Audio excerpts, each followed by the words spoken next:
안녕하세요, 김어준입니다. 지난주 김명수 대법원장 청문회에서 자유한국당의 질의 내용 중에 공식적인 속기록도 녹취록도 없는 것으로 알려진 전국 법원장 회의에서의 발언 내용, 특정 법무부비서관의 인사 관련 내용, 법원 내 모임의 구체적인 가입자 정보 등이 등장했습니다. 이런 정보들은 사법부의 고등부장, 실국장급이 아니면 알 수가 없고, 이러한 정보가 종합적으로 취합되는 것은 바로 법원 행정처라고 합니다. 법원 행정처는 통상 대법원장의 사람들이 주요 보직을 맡는다고 알려져 있죠.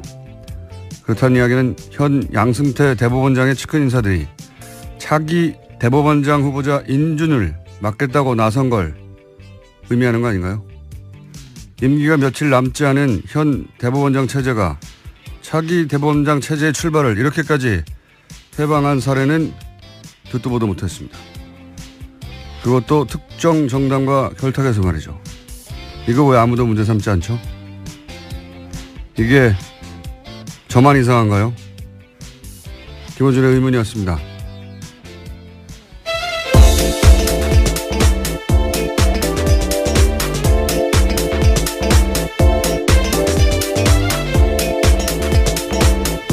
시사인의 김은지입니다.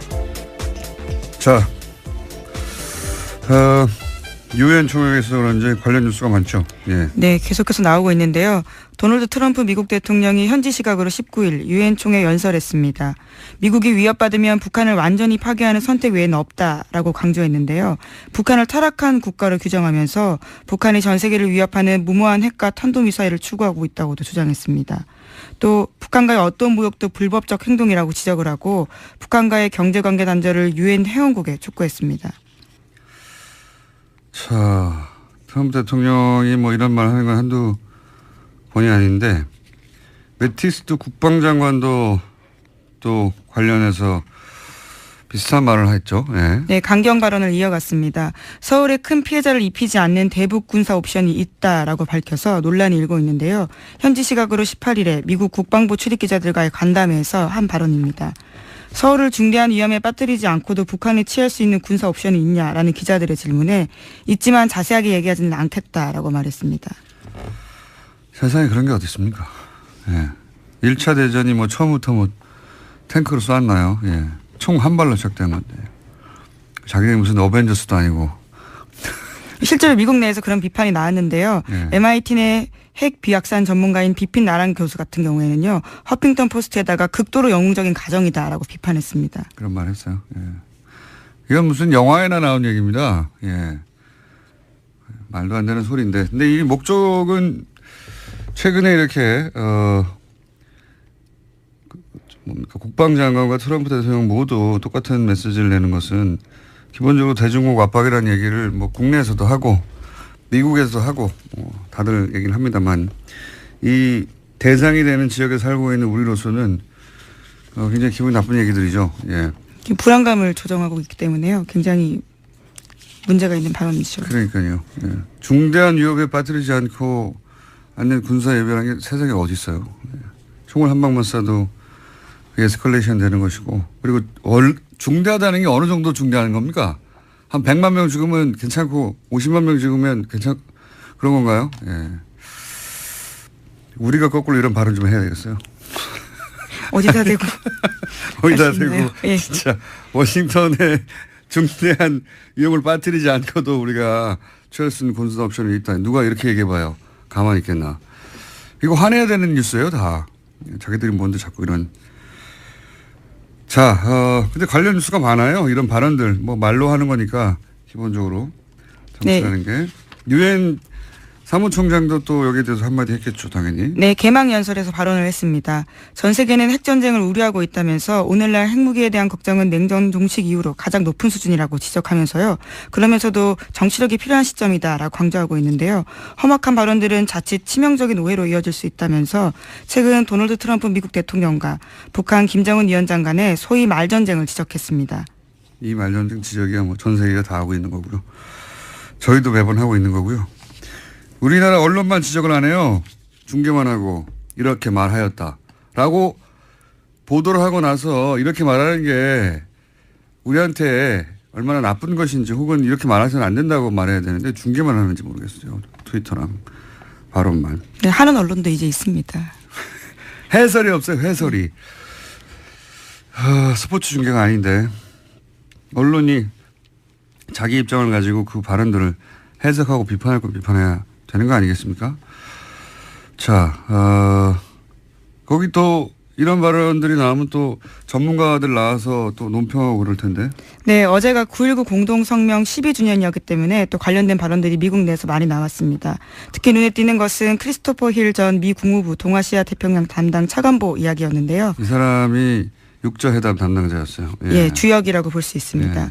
일부에서 거론하고 있는 대북 선제 타격론에 대해서 비판했습니다.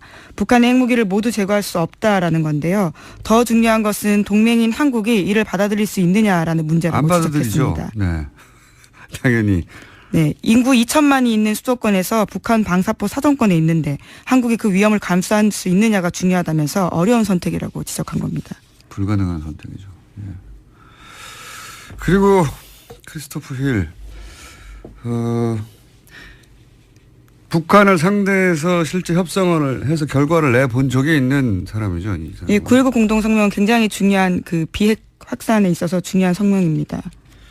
그래서 이 사람의 기본 입장은 항상 대화가 협상과 대화로 이 문제를 풀어야 한다는 거고요. 그렇죠? 네, 그렇죠. 그런 말을 했을 텐데. 아닌가요? 네, 어제 핵 관련해 가지고도 여러 가지 이야기를 했습니다. 그러면서 북핵 문제 같은 경우에는 모두 용인하자라고도 볼 수 없고 현재 상황을 또 편하다고도 볼 수 없다라는 양쪽에 대한 비판도 같이 했었는데요. 북한과의 협상은 협상이면서 북한은 절대 핵을 포기하지 않을 거다라는 강경론에 대해서는 오히려 그러한 주장들이 오히려 강경파의 주장을 뒷받침해주고 있다라고 지적했습니다. 협상론자죠. 예. 그리고 이 사람이 평소에 이 사람뿐만 아니라 기본적으로 워싱턴의 정치가들이 똑같은 얘기지만 트위터 하지 말라고 하거든요. 예, 네, 그런 이야기도 어제 나왔습니다. 한밤중에 트위터 메시지나 공개된 정상 간의 전화통화로는 부족하다라면서요. 트럼프에 대한 지적도 한 겁니다. 다 트럼프에 대한 지적이에요, 이게. 네, 직접적인 지적이라고 할 수 있죠. 이걸 아주 직접적인 지적이요. 네. 아니 이게 복잡한 외교 문제를 자기 광 파는 거죠, 광. 그걸 트위터로 파는 거죠. 예, 전문용어로 광 판다고 하는데 이렇게까지 자기 광만 파는 대통령은 처음 봤어요, 정말. 자, 그런 이야기들이 오고 갔습니다. 북핵 관련해서. 유엔 총회가 있다 보니 다들 한마디씩 하고 있고요. 강경 발언이 있고 그 강경 발언에 대해서 당신이 무슨 어벤져스냐 하는 비판 혹은 뭐 트위터로 되겠느냐 협상해야 한다는 얘기도 있고 문재인 대통령도 거기 가 있는데 관련해서 한 말 없나요? 예, 어제 첫 일정으로 유엔 사무총장을 만났습니다. 거기서 한반도 위기 상황에 대한 설명을 하면서 역할을 요청했는데요. 구테레스 사무총장 같은 경우에는 한반도 문제는 군사적 해법이 아니라 외교적 해법을 통해야 한다면서 자신의 중재는 언제나 활용 가능하다는 메시지를 육자회담 참가국에 보내겠다라고 이야기했습니다. 아니 그러니까 문재인 대통령의 메시지는 없냐 이거죠. 예, 문재인 대통령도 어제 뉴욕에서 동포간담회 했습니다. 그러면서 최근에 한미관계 쟁점 현안에 대해서 이야기했는데 한미의 입장이 완벽하게 같이 갈 수는 없다라고 인정을 하면서도요. 오히려 그러한 차이는 자연스러운 거다라면서 그것이 오히려 건강하게 발전시키는데 관계를 발전시키는 데 도움이 된다라고 이야기했습니다. 원론적인 얘기지만 기본적인 방향성이 그렇다는 거고요. 자, 이제 국내로 돌아볼까요? 예. 국내 뉴스는 어떤 게 있습니까? 네, 계속해서 댓글 사건 전해드리고 있는데요. 이번에는 군 댓글 사건 관련된 소식입니다. 지난 2013년 국군 사이버사령부 심리전단에 댓글 의혹이 일자 국방부가 수사를 착수했었는데요. 하지만 조직적으로 증거인멸을 했습니다. 심리전단에서 컴퓨터 하드디스크를 통째로 지우는 등의 일이 있었는데 그런데 당시에 한 군무원의 컴퓨터는 자료가 삭제되지 않았다라고 합니다. 다른 부대의 교육을 받으러 가 있었기 때문인데 그래서 해당 군무원이 자신의 컴퓨터를 국방부 조사본부에 제출했고 조사본부가 하드디스크를 복사했다고 합니다. 관련해서 청와대에 이러한 보고가 올라갔다라는 증언들이 나왔는데요. 하지만 당시 군에서는 수사 결론을 청와대 등 외부기관은 연관이 없다라고 밝힌 바 있습니다. 이게 SBS 어제 보도인데 사실 포털에서 묻혔어요. 보니까 굉장히 중요한 보도인데 핵심이 이거죠. 삭제되지 않은 자료가 있었고 그 자료를 조사본부에 제출을 했는데 그 자료 중에는 그 공작 내용이 청와대로 보고된 증거가 있었다는 거죠. 그러니까 청와대에 보고한 증거를 제출을 했음에도 불구하고 군의 수사 결론은 청와대에는 상관이 없다라고 결론을 냈다는 거고, 더욱 중요한 것은 이 김모 씨가 사실은 양심 선언을 하겠다고 하고 나서 보름 후에 죽었다는 겁니다. 교통사고로. 제가 보기엔 이게 매우 의심스럽습니다만, 양심 선언을 하겠다고 했고 그런 얘기가 나왔는데, 그리고 자료도 제출했고, 예, 증거 자료도. 보름 후에 양심 선언을 하겠다고 한 지 보름 후에 교통사고로 죽었다는 거. 오싹한 내용이죠. 다음은요. 이런 종류의 소위 그 정보기관 관련된 사망 사건들도 지난 10년간 다시 한번 다뤄봐야 된다고 봅니다. 저는. 자, 지나치는 우연이 너무 많아요. 다음 뉴스는요. 네, 이명박 정부 블랙리스트 관련해서 계속 말씀드리고 있습니다. 어제는 방송인 김미아 씨가 피해자로 검찰에 출석했는데요. 국정원은 2010년에 김 씨를 포용할 수 없는 강성으로 분류하고 퇴출 1순위로 지목했습니다. 그러면서 광고주를 통해서 출연해서 배제해야 된다는 계획을 세웠는데 실제로 그렇게 됐습니다. 관련 뉴스 계속 나오겠죠. 네. 광고주를 압박해서 퇴출시킨다. 네. 모든 방법을 다 동원했겠죠. 자, 이 호사는 이제 이 피해자들 진술이나 조사가 끝나고 나면 또 다른 내용들이 나오겠죠. 그때 좀 자세히 다루기로 하고요. 다음 뉴스는요. 네, 국정원 민간인 댓글 부재 사건 관련해서 어제 영장 나왔다라는 이야기 드렸는데요. 민병주 전 단장 외에는요, 나머지 2명은 기각됐다라는 소식 전해드립니다. 영장이 기각된 송아묵의 민간인 팀장 같은 경우에는 수백 명의 팀원을 거느린 사람이었습니다. 그리고 2009년부터 4년 동안 국정원에서 10억 원의 돈을 받았는데요. 하지만 오민석 서울중앙지법 영장 전담 부장판사는 공무원의 범죄인 이 사건 범행에서 피의자가 차지하는 지위와 역할, 가담 정도, 또 송 씨를 포함한 전체 범행 가담자에 대한 수사 및 진행 상황을 고려하면 영장을 기각하겠다라고 밝혔습니다. 이 정도 되면 저는, 예, 이것은 사법부의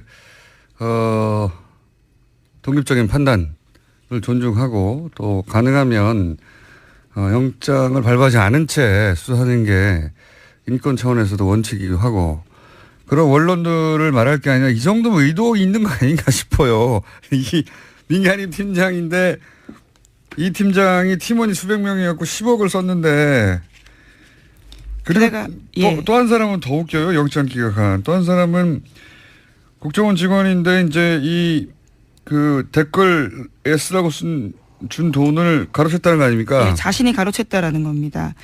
근데 영장이 기각됐습니다. 이 사람도 기각됐는데 기각된 이유가 너무 웃겨요. 네, 피의자가 범행을 인정하고 구속영장 청구 위에 피해 금액을 전액 공탁했기 때문에 영장을 기각한다라고 밝혔는데요. 저는 이게 또 한 번 더 우리 이정열 전 영장 해설 전담 판사를 내일은 연결해야 될 것 같은데 오늘 저희가 준비 못했습니다. 이게 댓글 공작을 밝히겠다는 거잖아요. 근데 중간에 자기가 횡령한 돈을 공탁한 게 이 사건 본질과 무슨 상관이 있나요? 이게 무슨 사건이 무슨 피해를 입혀가지고 건물 부셨다든지 어디 가게 피해 보상을 다투는 사건이 아니잖아요. 심지어 이 인사 같은 경우에는요, 검찰 조사가 임박하자 출국을 시도하기도 했었습니다. 하지만 출국 금지가 되어 있어서 못 나갔고, 또 수사가 들어가자 자신의 휴대전화를 해지했다라고 합니다. 그러니까 증거인멸이나 도주의 위험 다 있는 거던데 그 금액을 공탁했다는 게 난 너무 웃깁니다. 이게 경제 사범이나 또는 뭐 그럴 때 돈을 다투는 게 사건의 본질일 때 피해액을 이런 게 참작이 돼야지. 이거는 이 사람이 댓글 공작에 주요한 인물이었다는 거잖아요. 그 중에 돈을 횡령을 일부 했다는 거고. 야, 정말 저로서는 이해가 안 가는데 이거는 수사 방해 아닌가요? 저는 그렇게 생각이 되는데 거의. 자, 시간이 좀 남긴 했는데 오늘 미니가 있어요. 예, 양지열 변호사님 저 옆에 들어가서 이미 서 계시거든요. 네, 벌 세우고 있는데 제목만 읽고 끝내도록 하겠습니다. 네, 지난 15일에 오천 살인 사건 관계되어 있는 박용철 씨 유족이 진범을 찾아달라고 경찰청에 고소장 냈습니다. 관련해서 김정은 서울경찰청장은 기자간담회에서 사건이 내려오면 광역수사대에 배정하겠다라고 밝혔습니다. 네, 드디어 이제 재수사될 수 있겠군요. 이 사건을 이상하다고 했다가 제가 박근혜 정부 하에서 2년 6개월 구형을 받았어요, 제가. 네, 다 1, 2심 무죄 나지 않으셨습니까? 네. 네. 얼마나 힘들었는데요. 예. 감회가 남다른데 감옥에 보냈기 때문에 굉장히 어려운 사건이죠. 너무 많이 관련자들이 이미 사망했기 때문에 너무 늦었어요. 그래서 수사가 시작되면 제가 해설할 게 많습니다. 자, 오늘 여기까지 하겠습니다. 시사인의 김은지였습니다. 감사합니다. 네, 옆에 서 있는 양절 변호사님 앉아주세요. 네. 빨리 앉아주시고. 자, 저희가 뭐랄까요. 양절 변호사가 저 첫 방송 때부터 저하고 굉장히 많은 티키타카를 해서 제가 없을 때 방송도 진행하시잖아요. 예. 그렇게 가까워지면서 저희가 점점점 푸대접을 하고 홀대하면서 잠깐 나오는 건데 전화가 아니라 직접 나와라. 막 5분이면 끝날 것을. 그런 거였어요? 네. 그걸 왜 불렀어요? 자, 5분이면 끝납니다. 왜냐하면 바로 이어서 저희가 이 사이버 사령부 중요한 분이 밖에서 기다리고 계시더라고요. 네네. 네, 잠깐 얘기를 나눴습니다. 네. 국방위 간사분이 나오셨기 때문에 네. 변호사 따위는 자, 오늘 뭡니까? 알았어. 빨리 시간도 짧은데 그러게 빨리 제목도 읽을까요? 제가 질문도 제가 다 읽으세요. 뭡니까? 오늘 이제 오늘 무슨 이명박 아이템이. 정권을 향해서 네. 이제 어제 박원순 시장이라든가 아니면 방송인 김미아 씨 이런 분들의 고소가 잇따랐지 않습니까? 그분들은 가만히 있기 힘들죠, 사실. 아 그렇죠. 사실 본인에 이게 관한 이제 얘기가 짐작만 하는 것과 추정, 짐작, 그리고 그렇게 생각만 하는 것과 문서가 튀어나오는 순간 느끼는 감정은 완전히 달라요. 왜냐하면 이제 그분들이 검찰에 들어가서 봤더니 자기네들을 어떻게 탄압을 해라라고 국정원만이 만들어낸 문건을 봤다는 거아니에요, 눈으로. 자기가 그대로 당했고. 그렇죠.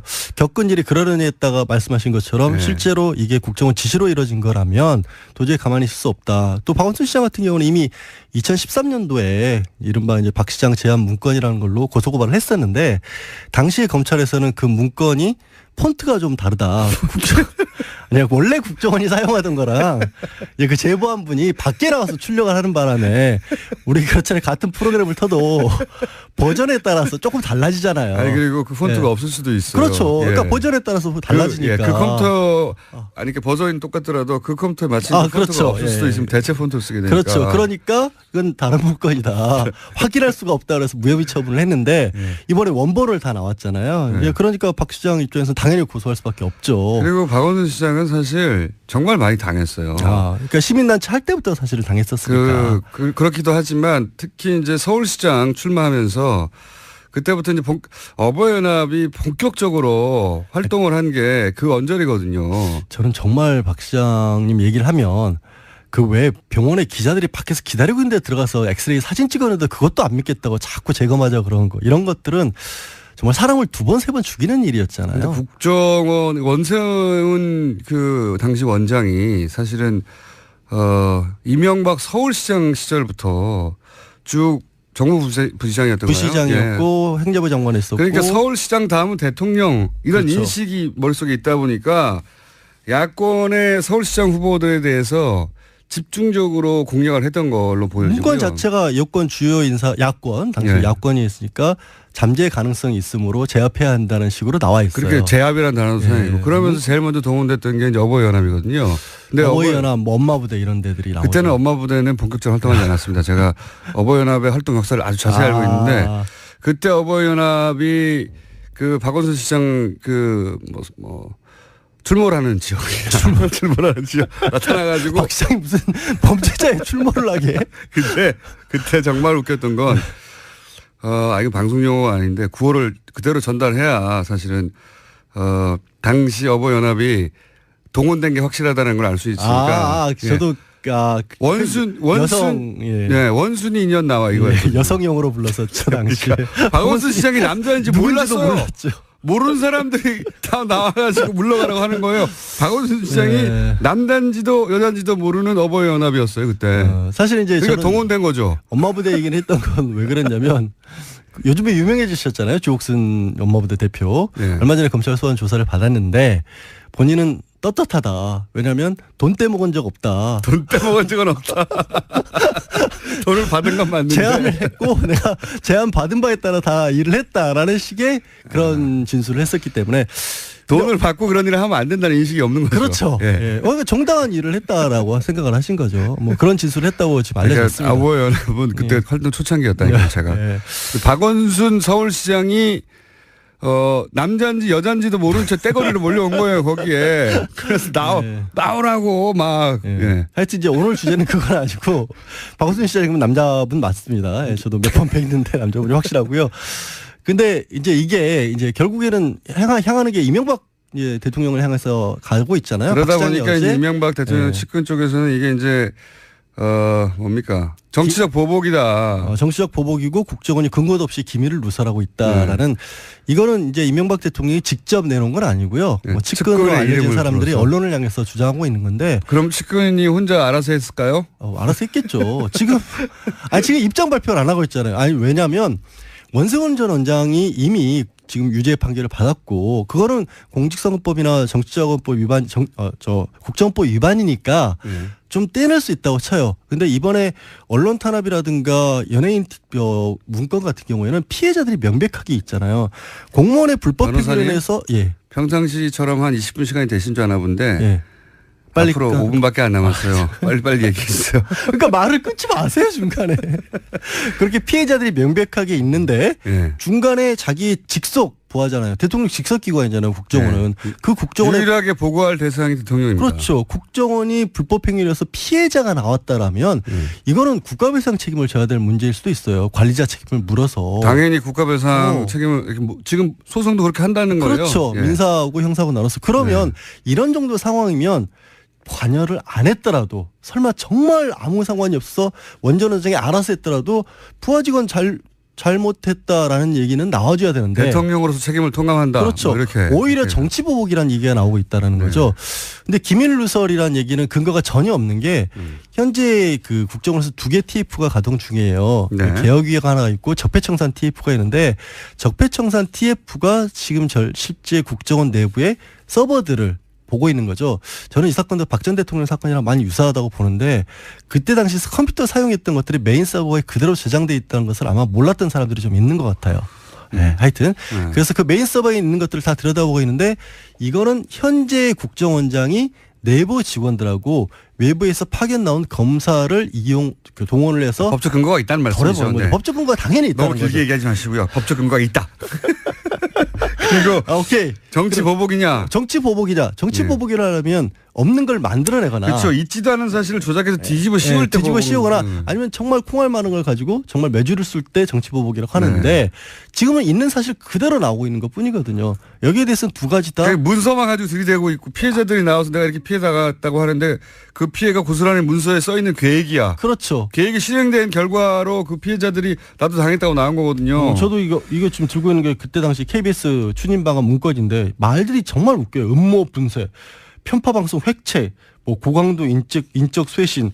그러니까 그야말로 도대체 이런 말들까지 써가면서 방송사와 연예인들에 대해서 탄압을 해야 그리고 될까 MBC 싶을 시사방송 정도인데. 없애라고 하는 거 없어질 때 우리가 저거 이제 시사방송 다 없앴다라고 결과를 가지고 말했는데 이게 틀림없이 이제 정권에 불편할 방송들을 없앤 거라고 했는데 그게 계획에 의해서 실행됐다는 그렇죠. 거 그게 아닙니까? 이제 세부 추진 방안 중에 시사 프로, 시사 매거진 PD 수첩, 편파 방송 주도를 황골 탈퇴해야 된다. 손땡땡 반드시 교체. 이런 손석기 사장. 아니 손땡땡이라고 돼 있다니까 왜 그러세요? 그거는 예. 반드시 교체 이런 식으로 돼 있단 말이에요. 언론에 배포할 때 그렇게 한 거고요.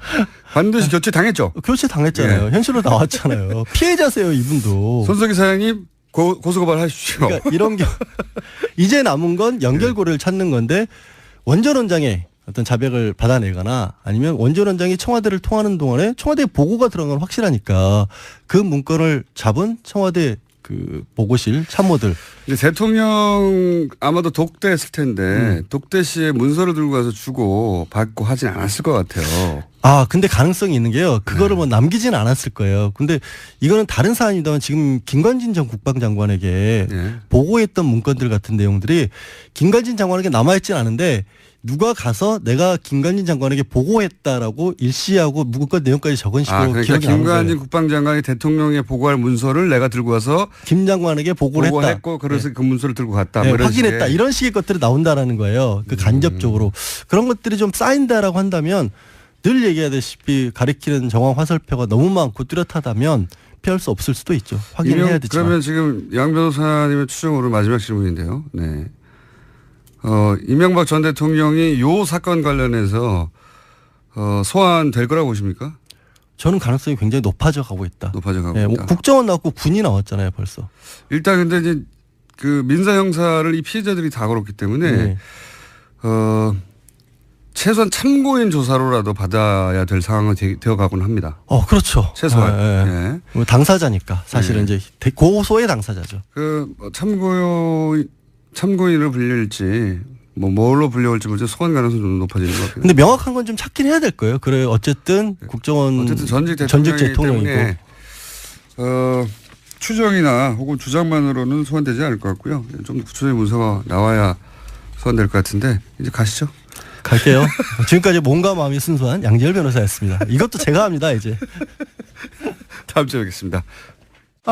또 떨어졌어. 너 또 입사 시험 봤어? 아니, 차량용 핸드폰 거치대 말이야. 여러 개 사봤는데 실패의 연속이야. 떨어지고 시야 가리고 운전석에서도 멀고 뭐 좋은 거 없을까? 싼 것만 찾으니까 그렇지. 제대로 된 거 하나 사서 편리하게 쓰는 게 더 낫지. 그런 게 있어? 그럼 있지. 1, 2, 3 할 때 2. 힘 세다 할 때 힘. 2 힘. 투 힘? 2배로 힘이 세다는 건가? 네이버 검색창에 2 힘을 검색해보세요. 장실 굿모닝 화장실 바나 굿모닝 바나나. 미궁 대장사랑 혈중 콜레스테롤 개선과 배변 활동 원활에 도움을 줄 수 있는 건강기능식품 광고입니다. 대장사랑에서 전하는 추석 사은행 저수지에서 돈 퍼내듯 감사 선물을 펑펑 쏴드립니다. 검색창에 미궁 대장사랑. 골반 잡자 바로 잡자 바디로직. 허리 통증 바로 잡자 바디로직. 몸매 교정 바로 잡자 바디로직. 자세가 좋아지는 골반 교정 타이즈 바디로직. 검색창에 골반 교정 바디로직. 삐딱한 남성 골반 허리에도 역시 바디로직입니다. 바디로직의 효과를 못 느끼셨다면 100% 환불해드립니다. 자세한 환불 조건은 홈페이지를 참조하세요.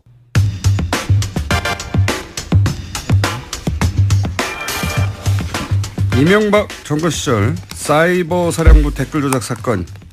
이 사건에 당시 국방부 장관이 직접 개입했다. 이런 주장이 나왔습니다. 국회 국방위 더불어민주당 간사 이철희 의원 직접 나오셨습니다. 안녕하십니까? 안녕하십니까? 여기가 일종의 친정 아닙니까? 그렇죠. 맞습니다. 예. 예, 여기서 방송을 직접 하셨고. 네. 그때가 좋으세요? 국회의원이 좋으세요? 그때가 좋았죠. 아시잖아요. 마음대로 살 수 있으니까. 자, 그리고 사실 그때는 매일매일 언론에 노출되는데 지금은 이런 일이 있어야 언론에 노출되죠. 그렇죠. 네. 경쟁이 치열하죠. 잊혀지고 있습니다. 자, 저희 방송에 나오시기로 해놓고 JTBC에서 연락 오니까 바로 먼저 나가셨더라고요. 네. 배신. 아니 꼭 그렇지는 않습니다. 꼭 그렇지가 않아요. 어젯밤에 나오셨는데. 제게는 김어준 총수도 소중하지만 손석희 사장도 소중합니다. 아니 그러니까 우리랑 먼저 하기로 했어요. 우리를 나오고 나서 거기 나가셔야 되는데. 그건 TV잖아요. 제가 손석희 사장이라서 내가 인정하는 바입니다. 하지만 다음부터는 저희를 먼저 나왔어요. 꼭 먼저 뺏어가. 손석희 사장님 그러지 마세요. 섭외만 해놓으면 먼저. 자, 사이버 사령부의 댓글 공작이야 이미 뭐 오래전부터 알려진 기정사실인데 여기에 국방부 장관이 개입한 정황이 확실히 나왔다. 네. 네, 어떻게 확인된 겁니까? 사이버 작전 지침이라는 문건이 있어요. 지침. 네. 그게 이제 비밀로 분류되어 있는 문건인데 거기에 김관진 장관이 사인을 한 게 있습니다. 이게 김관진 장관이 도장도 아니고 사인을 했습니다. 자기 이름을 직접? 썼는데 처음에 이게 불거졌을 때 지난 정권에서는 장관한테까지 당시 국방장관이었던 보고가 안 됐다 이렇게 사이버 사령부 끊었죠. 단장에서 끝났죠. 그렇죠. 예. 그래서 이게 머리 자르기라고 그러지만 꼬리 자르기로 끝났는데 예. 아무리 봐도 그건 상식적으로 이해가 안 되는 거거든요. 장관 모르게 뭘 할 수 있다는 국방부가 불가능합니다. 그래서 그 증거를 찾기 위해서 백방으로 노력했는데 그 문건이 이제 확인이 된 거죠. 그거는 뭐 분명한 팩트인 거고 그래서 이 댓글 선거 개입과 정치 개입이라는 댓글을 처음에 누가 기획했는지는 모르겠으나 그것도 조금 지나면 나올 겁니다만 최소한 국방 분야에서만큼 총지휘한 사람, 관리한 사람은 김관진 장관이다. 이건 좀 분명히 확인된 겁니다. 본인이 알고 있었다 게다가. 그럼요. 보고도 뭐 수시로 받았습니다. 이게 이제 국방부가 그렇다고 청와대 몰래 네. 이걸 했다는 것도 상상할 수가 없는 일 아닙니까? 이게. 그것도 불가능하고요. 네. 거기 보면 사이버 사령부에서 군에 가보신 분들은 아시겠습니다만 일일 상황일지 같은 걸 쓰잖아요. 네네. 그 상황일지에 보면 청와대 BH라고 표현했습니다. 블루하우스라고 흔히 우리 쓰잖아요. 네. BH 보고라는 문구가 여러 군데 나옵니다. 그 보고가 됐다는 얘기죠. 보고된 거죠. 네. 그리고 그 전에도 제가 아직 확인 중에 있습니다만 청와대 주재로 회의를 했다라는 얘기도 있거든요. 그것만 좀 이렇게 문서로만 확인되면 그것도 분명히 청와대까지 간 거는 분명하고 그러니까. 그렇죠. 네. 그러면 그것이 이제 이명박 전 대통령에게도 보고가 됐느냐 하는 건 또 한 번 단계를 넘어서야 되는 그렇죠. 거잖아요. 네. 거기까지는 아직 못 가신 거고. 그렇죠. 그러니까 김관진 당시 국방부 장관이 알고 있었고 그리고 청와대에 보고했다까지는 확인된 거네요. 그렇죠. 네. 그럼 김관진 전 국방부 장관이 사이버 사령부 댓글 공작 관련해서는 조만간 소환되거나 법적 책임을 물 대상이 되겠네요. 그건 뭐 저는 불가피하다고 봅니다. 지금 국방부 내에서도 재수사를 하고 있기 때문에 그 당시 축소 은폐 수사를 했거든요. 그렇죠. 상당히 축소를 했고요. 많이 덮었거든요. 그렇죠. 네. 그걸 다시 꺼내서 지금 하고 있기 때문에 그러면 당시 국방장관이었던 김관진 전 안보실장에 대한 수사는 좀 불가피할 거라고 봅니다. 김관진 전 국방장관이 요즘 인기가 많아요. 뉴스에 너무 많이 등장하는데. 이분이 2010년 후반 12월쯤인가요? 10월인가 12월쯤 장관이 됐기 때문에 그리고 박근혜 정부 임기 끝까지 있었잖아요. 그러니까요. 그러니까 국방 분야 총괄한 지가 거의 한 7년 정도를 했단 말이에요. 국방장관 그리고 안보실장도 그렇죠. 하고. 그러니까 안보 라인을 사실 말씀하신 대로 한 7년 정도 책임졌지 않습니까? 그러니까 약실공한 6, 7년을 했기 때문에 이른바 손때가 다 묻어 있고요. 거지 자지우지 했다고 보시면 됩니다. 그러니까 그 과정에서 묻혀있던 것들이 이제 속속 나오는 거고 그 책임의 상당 부분은 김관진 장관이 져야죠. 보통 그 다음 정부에서 전 정부 인사를 고스란히 쓰진 않는데 김관진 전 장관의 경우에는 사실은 뭐랄까요? 승진했어요, 승진. 딱 그런 표현이 정확하게 맞지는 않지만 뭐 이게 장관을 하다가 안보실장을 했으니까요. 예. 더 중요한. 근데 박근혜 정부에서도 그럼 김관진 전 장관이 기여한 바를 인정한 거라고 봐야 되는 거 아닙니까? 그런 점을 고려했겠죠. 처음에는 사실은 김병관이라고 기억하실지 모르겠습니다. 낙마했습니다. 청문회에서. 네. 그분을 장관 후보자로 내세웠다가 인사청문회 통과를 못하니까 할 수 없이 유임시키는 그런 형식을 거치긴 했습니다만 김관진 장관이 기여를 했다는 것에 대해서는 뭐 알고 있었을 거라고 저는 짐작합니다. 그리고 요거 사이버 사령부 관련해서는 제가 개인적으로 주목하는 사안 중에 하나가 이제 청와대에 보고하지 않았다고 이전 조사에서는 끝이 났었는데 근데 사실 최근에 나온 보도에 따르면 청와대에 보고했다는 문서를 이미 확보하고도 청와대까지 안 갔다고 꼬리 자르기를 했다 이런 거잖아요. 근데 이제 그 문서가 나온 것이 김모 국무원의 컴퓨터였는데 거기까지만 있으면 이제 지금까지 쭉 나왔던 여러 가지 일련의 보도 과정에서 이제 추가 정보가 나왔구나 싶겠는데 그 국무원이 또 하필이면 양심선언을 하겠다고 얘기하고 나서 2주 후에 교통사고로 죽어요. 이상하지 않으십니까? 네, 그런 보도가 있었습니다. 어제 있었는데. 예. 저희도 그 좀 추적해오고 있던 중이었는데, 예, 보도가 있었습니다만, 당시에는 네. 의지만 있었으면 다 할 수 있었습니다. 곳곳에 증거가 남아져 있었는데 네. 그 이후로 계속 파쇄하고 없애는 작업들을 했죠. 네. 그래도 저는 이제 진실을 숨길 수 없기 때문에 어딘가 남아있다고 봅니다. 그렇죠. 제 말은 이제 그 부분은 당연한데 제 말은 그게 아니라 하필 양심선언을 하겠다고 하고 이분이 했던 일을 보니까 지금 한참 문제가 되고 있는 그 사진 합성. 네. 네. 담당자였다고 해요. 네.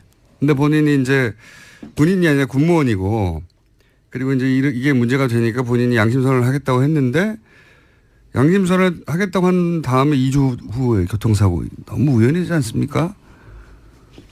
네. 이상하게 생각 안 하십니까? 이상하죠. 이상하죠? 네. 네. 이거 혹시 더불어민주당 국방위에서 조사 좀 해볼 생각 없어요? 이거 국회 차원에서 조사해가지고 뭐가 답이 안 나오고요. 국방부 내에 재수사 팀을 좀 만들었기 때문에 그 팀에서 제대로 할 거라고 봅니다. 이상하다고 생각은 하시죠? 네네. 이상하다고 생각하시는지를 제가 확인한 거예요. 근데 김현진 전 국방장관, 안보실장은 최근에 또 연루된 사건들이 마구 튀어나와요. 45년 된 중고 헬기. 이게 어떻게 된 겁니까? 전후가 한마디로 요약하면 이게. 그러니까 45년 된 우리 헌이 헬기, 네. 우리 헌이 이제 군에서는 치누크라는 표현을 씁니다. 치누크 헬기라는 표현을 쓰는데, CH 뭐든가요? 네, 네. 그러니까 치누크 헬기라는 표현을 쓰는데 이게 이제 D형이 있고 F형이 있습니다. 네. 그러니까 순서로 봐도 F형이 신형이죠. 네. 미군이 쓰던 D형을 미군 스스로가 F형으로 바꾸려고 합니다. 네. D형이 이제 도태시킬 네. 때가 된 거죠. 퇴역시키는 거죠. 네. 네. 돼서 이제 F형으로 바꾸기로 하고, 그러면 이게 쓰다 남은 거를 한국 정부 보고 사라 그런 거죠. 네. 이거 좀 사라라고 폐차 직전에 사라는 거 아니에요? 그렇죠. 자동차로 치면. 편지를 보냅니다. 네. 장관이 당시 국방장관 기관이 덥석 그걸 받습니다. 아니 군 전문가 그거 모를 리가 없는데요. 그걸 받아서 그냥 일사천리로 네. 아침 조찬 회의를 통해서 각 군별로 지시를 합니다. 너거는 뭐하고 너거는 뭐하고 너거는 뭐해서 빨리빨리 진행을 해라. 이렇게 해서 일사천리로 쭉 진행이 된 건데 그러다 보니까 장관 뜻이 워낙 분명하니까 군의 사업이라는 건 타당성 조사라는 걸 하거든요. 그렇죠. 이게 도입해서 되는지 안 되는지 조사를 하는데 그거를 장관이 내린 결론에 꽤 맞추는 거예요. 사라고 했으니까. 그러니까 이미 결론은 나 있는 거죠. 사라고 했으니까 사야만 한 이유를 만들어내는 그렇죠. 거 나중에. 근데 그걸 들여다보면 근거가 없어요. 이게 수명이 뭐 한 25년 늘어날 수 있다라고 얘기를 하는데 그럼 근거가 뭡니까? 그럼 아무 근거 없습니다. 그냥 정비 잘하면 그럴 수 있답니다. 이런 건데. 기름칠하고 안 쓰는 거예요. 25년간 그런 거 가능할 수도 있죠. 더 재밌는 건 뭐냐면 이거 만든 회사가 보잉사인데 그 보잉사한테 확인해봤냐 그랬더니 보잉사는 확인을 못 해준다 그러는 거예요. 확인해 줄 리가 없죠. 제조사는 확인을 못 해준다는 거고 우리 비행기는 항법 장치라는 게 있습니다. 또 생존 장치라는 게 있고 이런 거는 또 같이 못 판다 그런 거예요. 나중에 줄게 이렇게 되는 거. 그걸 왜 비행기가 날아가려면 그게 필요한 거 아닙니까? 필요하죠. 작전을 수행하려면 그게 필요한 건데. 그걸 왜 나중에 줍니까? 그 작전을 수행을 못 하는 거죠. 그다음에 좀 지나니까 이거 부품이 곧 단종됩니다 이러는 거예요. 그 기가 막힌 거죠. 그러니까 이 비행기는 사실은 쓸 만큼 썼으니까 박물관에 전시해놓고 그렇죠. 이제 관람객들이 보면 돼요. 워싱턴 스미스소니언 박물관 같은 데 들어가야 그렇죠. 되는 겁니다. 이거. 우리나라 전쟁 기념관 이런 데 가면 되죠. 이거를 평생 군에 있었던 국방부 장관이 이거 2003년에 이미 단종된 모델이라고 그렇죠. 하는데 이미 단종도 됐고 군이 미 군에서 퇴역시키고 차기 버전으로 넘어간다는 걸 모른 채 샀을 리는 없고요. 그럼에도 불구하고 산 이유는 뭐라고 보십니까? 미국이니까 사줬겠죠. 미국이니까 사준다고 하더라도 뭐 이유가 있을 거면 압력이 있다든가 도저히 견딜 수 없는 아니면은 압력이나 이권이 있다든가 사주면 좋은 둘 중에 하나지. 이거 기분이 갑자기 좋아가지고 사줘 1,500원어치 1,500원어치 모르겠는데 1,500억치 이게 말이 안 되잖아요. 차라리 압력입니까 이윤입니까 이게? 구체적인 압력이 있었다거나 자기 이해관계가 있었다면 그게 확인된다면 차라리 저는 낫겠습니다. 미국이 그렇게 막 거세게 압력을 넣었기 때문에 마지못해 샀다. 또는 이거 내가 사주면 따로 뭐 뒤에 좀 생기는 게 있으니까 샀다 이러면 제가 차라리 이해는 하겠는데 아직까지 그렇게 볼 만한 정황은 없고요. 너무 깔끔하게 해서 없는 거 아닌가요? 생각이 더 문제인 거죠. 미국이 요구하니 당연히 들어줘야지. 그런 생각이 더 위험한 거죠. 그냥 워낙 친미적이어서 그랬다? 저는 그런 점이라고 봅니다. 그런 점도 있을 수 있다. 저는 이익이라고 보는데 이게 뭐 프라모델도 아니고 이게 1,500억이 무슨 껌값도 아니고 갑자기 뻔히 아는데 단종될 거. 여하간 지금 현재 기준으로는 그게 압력이 존재했는지 이권이 개입됐는지 혹은 단순히 본인이 워낙 미국을 숭상해 왔고 그랬기 때문인지는 확인이 안 됐다는 거죠. 네. 또 한 가지 그것만 하고 끝나면 또 모르겠는데 초계기 얘기도 나왔어요. 네. 이건 또 뭡니까 초계기. 이건 사실 좀 더 심각합니다. 금방 말씀하신 대로 지누크라는 헬기는 다 합쳐봤자 1,500억 정도 되는 사업인데 이 초계기는 S3B라는 겁니다. S하고 숫자 3하고 B라는 걸로 쓰는데 군에 참 이 영어 표현이 많더라고요. 근데 이 초계기인데 이거는 의사들도 비슷해요. 그러죠. 예. 예. 자기들끼리 알아먹는 거 막 쓰잖아요. 알고 보면 별거 아니에요. 예. 그렇죠. 약 줘라 이런 얘기예요. 배 아프니까 약 줘라를 굉장히 어렵게 써놨더라고. 이거는 8천억이 넘는 돈. 8천억. 예. 예. 이거는 실제로요. 아리조나 사막에 그냥 퇴역시켜놓고 아리조나 사막에 전시해놨던 거예요. 처박아 놓은 거예요. 이게 곧 퇴역이 아니라 이미 퇴역된. 사막에 전시해놨던 처박아 놓은 거라니까요. 그걸 사겠다고 한 거예요. 예? 야. 근데 이건 진짜 큰일 날 뻔한, 이거 정상적으로 와서 사는 건데 뭐 때문에 중간에 소집됐냐면 작년에 북한이 SLBM을 샀잖아요. 네. 죄송합니다. SLBM을 쏘니까 이 초기에 가지고는 감당이 안 된다. 그러니까 덮은 거예요. 중지한 겁니다. 누군가 정상적인 사람이 그래도 있긴 있었나 보네요. 그렇죠. 네. 누군가 막았겠죠. 아마 저는 이렇게 되지 않았을까 싶어요. 이거 너무한 거 아니야? 밑에 군에. 아니 이제 군이 다 바보거나 멍청하거나 그게 아니지 않습니까? 거기 얼마나 유능하고 똑똑한 사람도 있겠어요. 그럼요. 근데 이제 군의 특성상 장관이 하라고 해야 되는데 너무한 거 아니야? 요거는 이것도 김관진 장관 시절인데 요거는 구체적으로 이거 해라라고 지시는 안 하고요. 2012년 12월에 갑자기 장관이 TF를 만들려고 그러는데 그 TF 역할이 뭐냐면 대잠수함 작전을 어떻게 할 건지 TF를 만들어라고 하니 그 TF가 만들어져요. 그리고 결론을 내놓습니다. S3B라는 초계기를 사야 된다. 살 수밖에 없는 결론을 내놓습니다. 내놓고. 그리고 진행을 하는 거거든요. 그런 결론이 정상적으로 날 수 없는 거 아닙니까? 사막에 있는데 지금 태역해가지고. 제 생각에는 이제 사기로 하는 국방장관의 결정이 있은 다음에 그것을 뒷받침하는 회의를 거꾸로 열고 그렇죠. 논리를 개발을 했는데 그 중에 누군가가 영원한 건 아니지 않습니까? 국방장관이. 그럼요. 자기가 이 결정 과정 속에 있었다가 나중에 큰일 날까 싶어서. 그리고 이게 국가 차원에서 보자면 너무나 터무니없는 거니까 네. 엄청난 낭비니까 거꾸로 이번에는 안 되는 이유를 또 중간에 보고를 했다든가 반대를 하지 않았을까. 그렇죠. 해도 너무한다. 그렇죠. 네. 최소한 이 헬기는 2년인가 3년 남았었잖아요. 퇴역으로부터. 얘는 이미 퇴역된 거라면서요. 비행기가 공항에 있지 않고 사막에 진열돼 있었다면서요. 초계기라는 게 이 잠수함 활동을 이렇게 탐지하는 그렇죠. 거잖아요. 네. 그러니까 북한이 뭐 잠수함이 많다 그러잖아요. 그것도 뭐 그 성능은 떨어집니다만 네. SLBM을 쏠 수 있다 그러니까 어쨌든 그 잠수함 작전하기 위한 초계기를 도입하는 건데 그야말로 지금 말씀하신 다 떨어진 걸 갖고 오겠다고 했는데 SLBM을 쏴버리니까 해도 너무하다. 이건 도저히 안 되겠다. 그래서 누군가가 이거는 진짜 나중에 크게 문제가 됩니다. 그렇죠. 라고 해서 막은 거지. 이게 작년 10월에 바꿨어요. 안 하기로.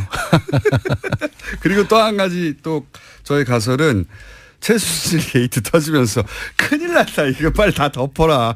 이렇게 된 게 아니고. 그렇게 얘기할 수 있죠. 왜냐하면 이 초계기는 로키드 마틴 거거든요. 그때 당시 로키드 마틴 얘기가 엄청 나왔지 않습니까? 그러니까 한간에 이제 김관진 전 장관과 로키드 마틴이 뭐 가깝다 이런 소문들이 많아서 마침 요 초계기가 로키드 마틴 거고 규모도 한 8천억 정도 되니까 그런 의심들을 할 수밖에 없는 거죠. 발을 뺐다 갑자기 이렇게 생각 둘 중에 하나가 아니면 두 개가 합쳐졌든가. 작년 10월이면 이제 누가 통제할 수 없는 상황이었죠. 그러니까요. 네. 네. 이미 탄핵 절차에 들어가 있으니까. 그런 의심이 매우 많이 드는 사안이고 로키드 마틴 얘기하니까 마지막으로 한 가지만 더 질문드리면 이 대선 기간에 미국도 대선 끝나고 얘기하자고 했던 사드가 갑자기 기습 배치가 됐잖아요. 그리고 정권 교체되고 나서 사드 이거 도대체 어떻게 배치된 거야? 제대로 보고도 안 하고 라고 들여다보려고 했는데 말들도 다르고 사실대로 말을 안 해줘가지고 확인이 제대로 안 됐어요. 지금은 됐는지 모르겠는데 그때 당시 문제가 불거졌을 때는 확인을 못한 채 언론에서도 대통령도 이해할 수가 없다라고 하고 근데 이제 안보실장이 김관진 실장이었고 당시 총책임자였죠. 대통령 유고니까 사드가 왜 그런 식으로 배치되었는가 하는 것에 대해서 지금 빙긋이 웃으시는 거 보니까 조사를 안 했을 리가 없고 그 사이에 국방위에서 제가 계속 들여다보고 있는 것 중에 하나인데요. 네. 오늘 드릴 수 있는 말씀은 이겁니다. 계속 들여다봤더니 보입니까? 네, 보이고 있습니다. 네. 뭐가 보인다? 그 당초에 한미 간에 합의한 사드 배치 스케줄이 있었어요. 그러니까요. 네. 그게 금년이죠. 네. 2017년 하반기입니다. 네. 근데 이게 어느 날 갑자기 땡겨져요. 대선 후라고 했다가 땡겨집니다. 땡겨지죠. 갑자기. 그 땡겨지는 과정 중에 예. 김관진 장관이 대통령이 그 유고시잖아요. 그렇죠. 그 상황인데 대통령이 없어요 그때는. 미국을 2번씩이나 방문합니다. 혼자서. 네. 그것도. 예. 그리고 갔다 오고 나서 이게 땡겨집니다. 그러니까요. 네. 그래서 미국 가서 알아서 찾아가서 미국의 압력을 받고 왔냐 아니면 압력을 있는 곳을 향해 날아갔다가 왔느냐. 받고 왔냐 아니면 스스로 가서 예. 그 형식을 빌어서 미국을 설득해서 빨리 하겠다라고 한 거냐. 아니면 미국이 오라고 거기서 보자고 해서 가서 만나서 간 저는 거냐. 지금까지 저의 잠정적인 결론은 후자입니다. 우리 정부가 당겼다고 저는 봅니다. 지난 정부죠. 그러니까 김관진 안보실장을 추구하는 안보라인이 대통령 유고시에 사드를 다음 정권에서 사실은 올해 말에 하기로 돼 있었는데 이걸 알박기라 그러죠. 그러니까 알박기를 한 건데 여기에 록히드 마틴과의 관계나 혹은 뭐 미국과의 거래나 여기서 미국이라 하면 모호합니다만 어쨌든 거래 이런 정황도 조금씩 나옵니까? 그 미국의 군수업체와의 거래는 아직 뭐 모르겠고. 제가 확인할 수 있는 선이 아니라서. 네. 근데 이게 미국이 요구한 게 아니라 박근혜 정부의 안보 라인이 오히려 나서서 우리가 하겠다고 해버린 거다. 제가 본 바로는 잠정 결론이 그렇습니다. 이때까지 들여다본 바로는 네. 얼마나 자세히 들여다보셨어요? 조만간 발표됩니까? 뭐 하여간 제가 알고 있는 걸 정리해서 네. 밝혀야죠. 공개해야죠. 왜냐하면 국회의원이 할 일이 그런 거니까. 제 혼자만 알고 있으면 뭐 하겠습니까? 네. 곧 밝혀질 예정이라고 합니다. 이철희 의원이었습니다. 감사합니다. 고맙습니다.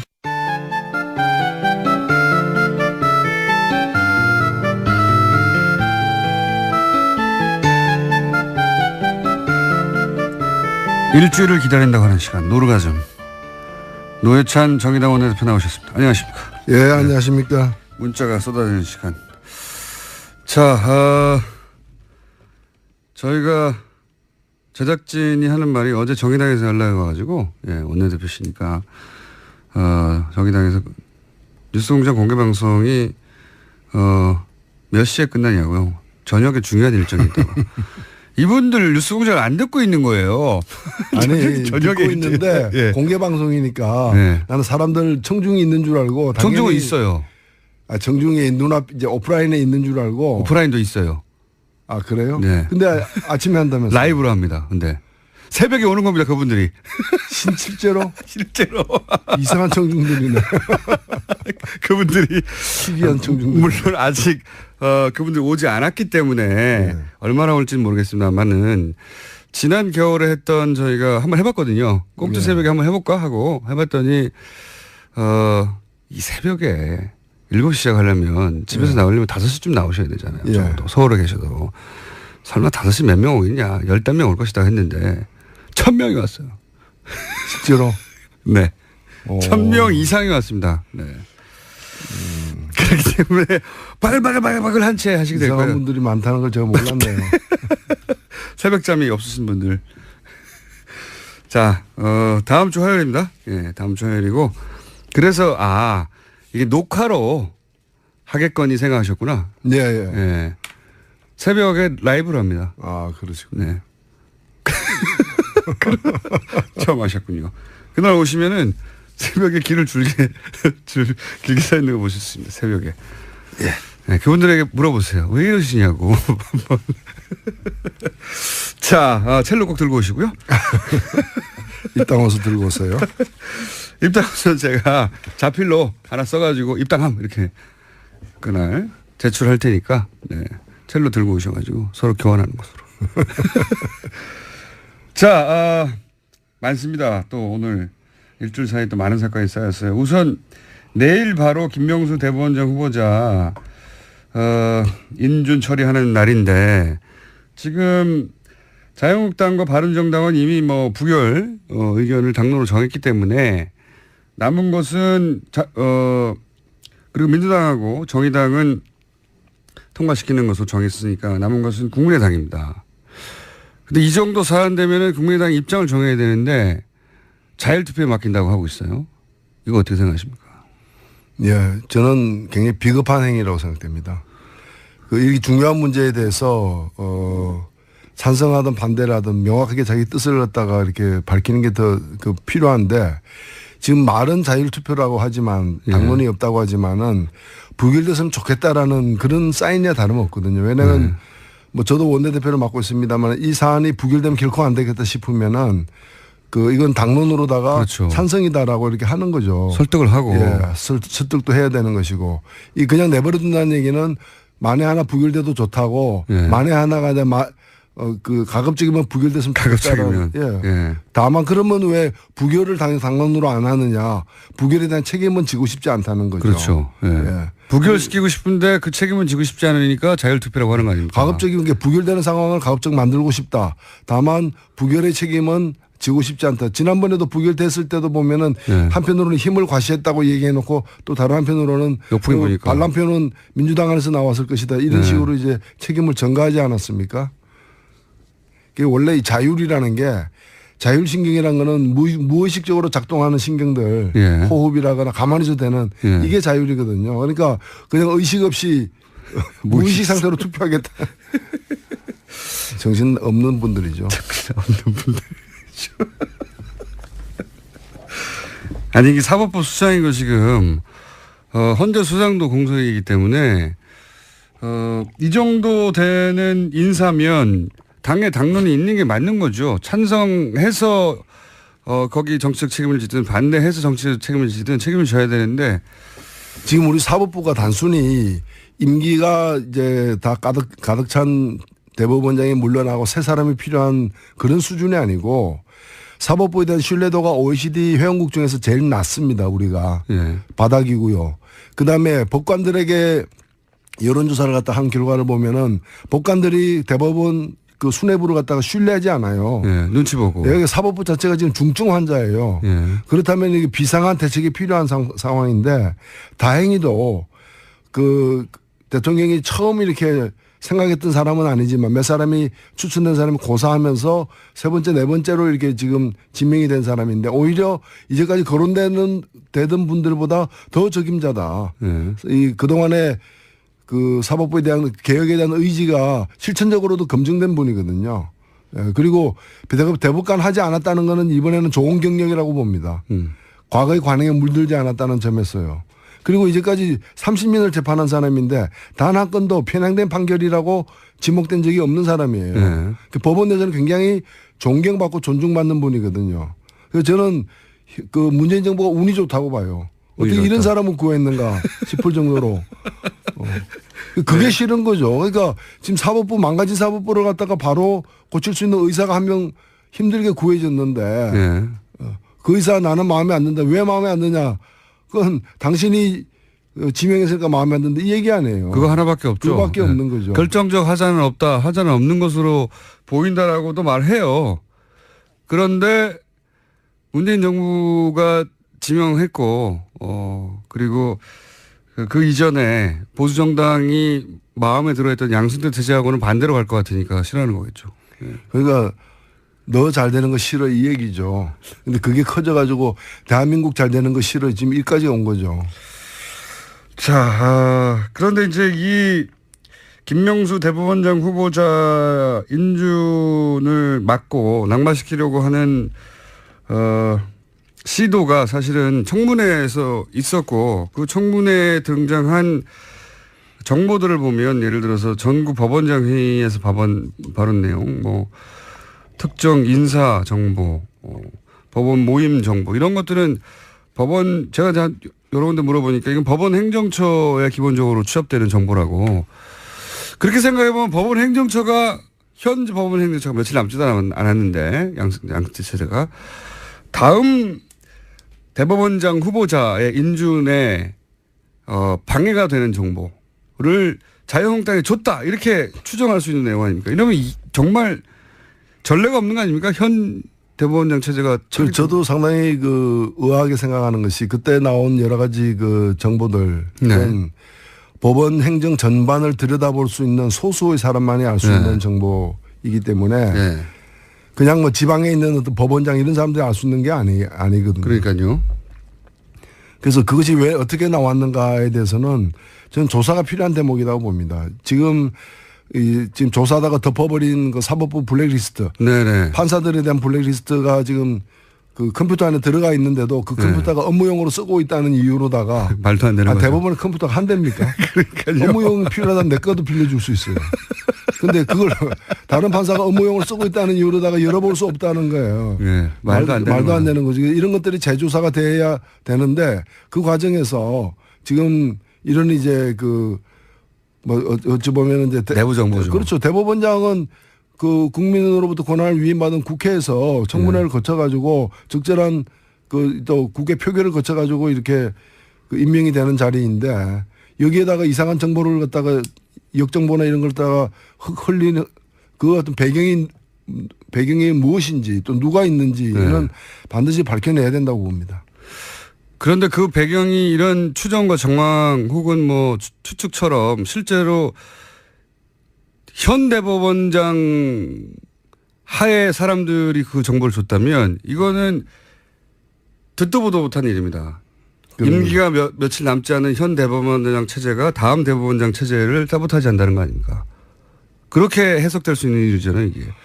그 MB의 국정원이 그 대통령 선거에 자신들이 싫어하는 사람이 대통령이 되지 않도록 작업하는 거하고 똑같은 거죠. 똑같은 거죠. 예. 저는 그래서 이게 굉장히 큰 문제라고 생각하거든요. 예, 대단히 큰 문제죠. 그래서 말씀하신 대로 밝혀봐야 될 사안이라고 생각이 들고 인준 전망은 어떻게 보십니까? 이거 지금 아슬아슬합니다, 사실은. 아슬아슬합니다. 아슬아슬하고 저는 정말 이 자리를 빌어서 국민의당에 호소하고 싶어요. 이 문제는 당리당략으로 볼 문제가 아니에요. 대한민국이 어디로 가느냐의 문제하고 똑같은 거고 우리나라 지금 사법부의 어떤 문제는 심각하게 짝이 없거든요. 이걸 고칠 수 있는 어떤 기회를 갖다가 망가뜨려가지고 도대체 누구와 득을 보느냐라는 거죠. 국민의당이 득 볼 것 같지 않은데요. 저는 아무리 봐도. 만약에 인준이 안 됐어요. 네. 후보자. 그러면 이제 처음부터 다시 심하고 다시 해야 되는 거 아닙니까? 이 경우에는. 그렇죠. 그렇죠. 예. 꼭 필요한, 국회 인준이 꼭 필요한 인사니까. 그러면 이제 다른 분을 해야 하는데 그 김명수 대법원장 후보자가 그렇게 해서 낙마하게 되고 다른 사람이 오게 되고 그게 국민의당에 과연 좋은 일인가 아무리 생각해도 아닌 것 같아요. 대법원 자체도 문제인데 대법원장을 새롭게 세우려는 것도 말도 안 되는 이유로다가 좌절하게 된다면은 그 좌절감과 상처는 뭐 전국의 법관은 물론이거나 많은 국민들에게도 주어지는 것이고 있을 수 없는 일이 발생하는 거죠. 자, 내일 또 결과가 나오겠죠. 네, 이 결과 뭐 국민의당 내부에서도 반반이라고 그렇게들 표현하고 있던데 어떻게 될지 두고 봐야 되겠습니다. 그리고 또 법사에 계시니까 또 연결해서 공수처 자유한국당 엄청나게 반대하고 있습니다. 예.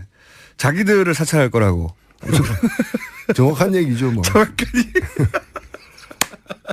아니, 그 동네에 파출소가 새로 생긴다 그러니까 그 동네에 이제 폭력배들, 우범자들이 싫어하는 거하고 똑같은 거죠, 뭐. 아니, 뭐, 모기들이 반대한다고 F킬러 안 삽니까?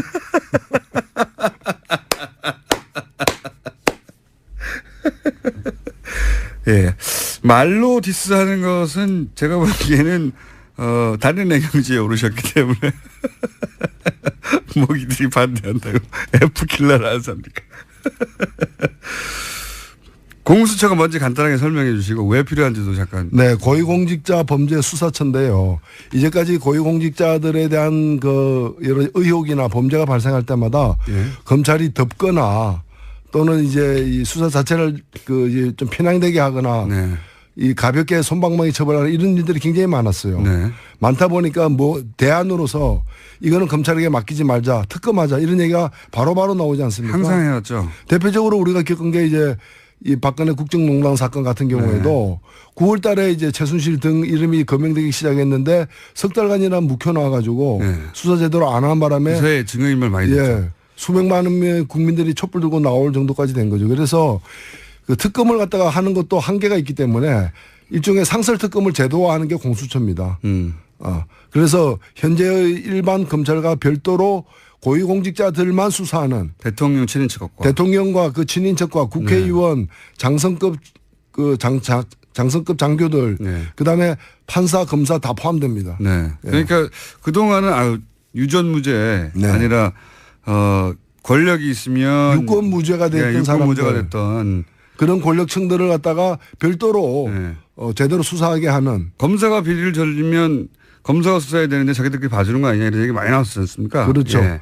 제대로 수사한 적도 없죠. 그래서 이거는 국민들 절대적 지지를 받고 있는 그런 제도예요. 사법부도 대상이고 대통령과 대통령 친인척도 대상이고 소위 이제 고위공직자라고 머릿속에 떠올리는 사람들이 다 대상이 되는 거죠. 지금 재판 받고 있는 사람들 다 해당되는 겁니다. 사실은. 해당되고 있고 국회의원도 당연히 해당이 되죠. 당연히 되죠. 그러다 보니까 자유한국당은 이 공수처가 사찰 기구가 될 것이다 라고 얘기를 해요. 예. 그 구성이 지금 현직 검사를 대다 놓는 건 아니죠. 그 공수처의 구성이요. 예, 공수처 구성은 현직 검사들이 되는 거죠. 수사는 검사들이 하는데 이게 제가 이 공수처 구성을 내가 못 봤는데 구성이 검사로만 이루어집니까? 아니면 변호사들로만 이루어집니까? 아니면 그건 다 검사들로만 이루어지는 건 아니고요. 검사를 주요하게 주된 구성원으로 하되 다만 일반 검찰로부터 독립되는 것이고 그다음에 이제 3년 이후 공수처 그만둔 3년 이후에는 돌아가지 못하게 돼 있는 것이고 그렇게 돼 있습니다. 김관진 최근에 전 국방위 장관 전 안보실장 이름이 자꾸 거론됩니다.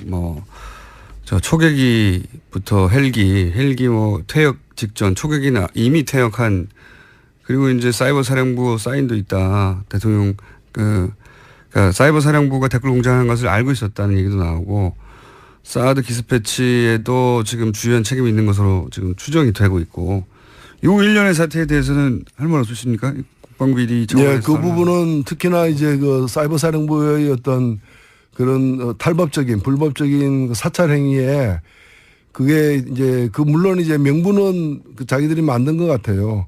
그게 이제 대통령 그 최고 존엄을 갖다가 보위하기 위해서 군의 군이 국가안보 차원에서 군 병력을 동원해 가지고 이제 사찰을 하도록 하는데 사인을 했다는 거 아닙니까? 그런데 이 행위 자체는 아무리 그런 식으로 위장한다 하더라도 탈법이고 불법적인 행위가 분명하기 때문에 그 지휘 책임 그걸 반드시 물어야 된다고 생각됩니다. 국방비리 부분은 어떻게 생각하세요? 그 부분은 지금 이제 여러 의혹들이 제기되고 있습니다. 이 부분은 방산 비리 차원에서 우리 국민들이 가장 이제 좀 분노하는 게 이 대목이거든요. 늘 안보 얘기하면서 안보 가지고 사실은 뒷돈 빼먹는 어떤 그런 불법적 거래를 했다는 거 아닙니까? 그래서 오히려 안보를 망가뜨린 당사자들이 그 사람들인 것이고 그래서 이 부분은 좀 철저한 수사가 필요하다고 봅니다. 최근에 블랙리스트 막 터져나오지 않습니까? 그리고 피해자들 이름이 구체적으로 특정됐고 그래서 그 대상들이 이제 이명박 전 대통령을 고소고발의 대상을 삼고 있어요. 이명박 전 대통령 쪽에서는 이게 정치적 보복이라고 하고 있고. 블랙리스트가 정치적 보복이죠. 정치적 보복을 수사하는 걸 정치적 보복이라고 하면 안 되죠. 맞습니다. 이명박 전 대통령이 이거 가지고 이게 이제 법률가들이 전망할 수 없는 부분인데 사실은 법적으로만 진행될 것 같지는 않으니까. 박원순 제한 문건. 제한 문건. 그 경우 보면은 박원순 시장도 그렇게 얘기했습니다만은 이게 그냥 일개 국정원장이 그냥 자기가 판단해가지고 자기가 알아서 그런 어떤 국정원의 활동을 갖다가 그 특정 정치인을 갖다가 이렇게 완전히 망가뜨리는 방향으로 몰고 가기 힘들거든요. 이거는 뭐 어찌 보면은 지시를 했을 가능성이 크고 지시가 없다 하더라도 당연히 이걸 자랑 삼아서 보고했을 가능성은 더 크다고 보여지기 때문에 물론 아직까지 그 구체적 물증이 나온 건 아닙니다. 그래서 이거는 수사를 더 해봐야 된다고 생각합니다. 그래서 이명박 전 대통령이 소환될 가능성이 있다고 보십니까? 저는 소환되어야 한다고 보고요. 되어야 한다. 제대로 수사를 하려면은 일단 출국 금지부터 시키고 소환해야죠.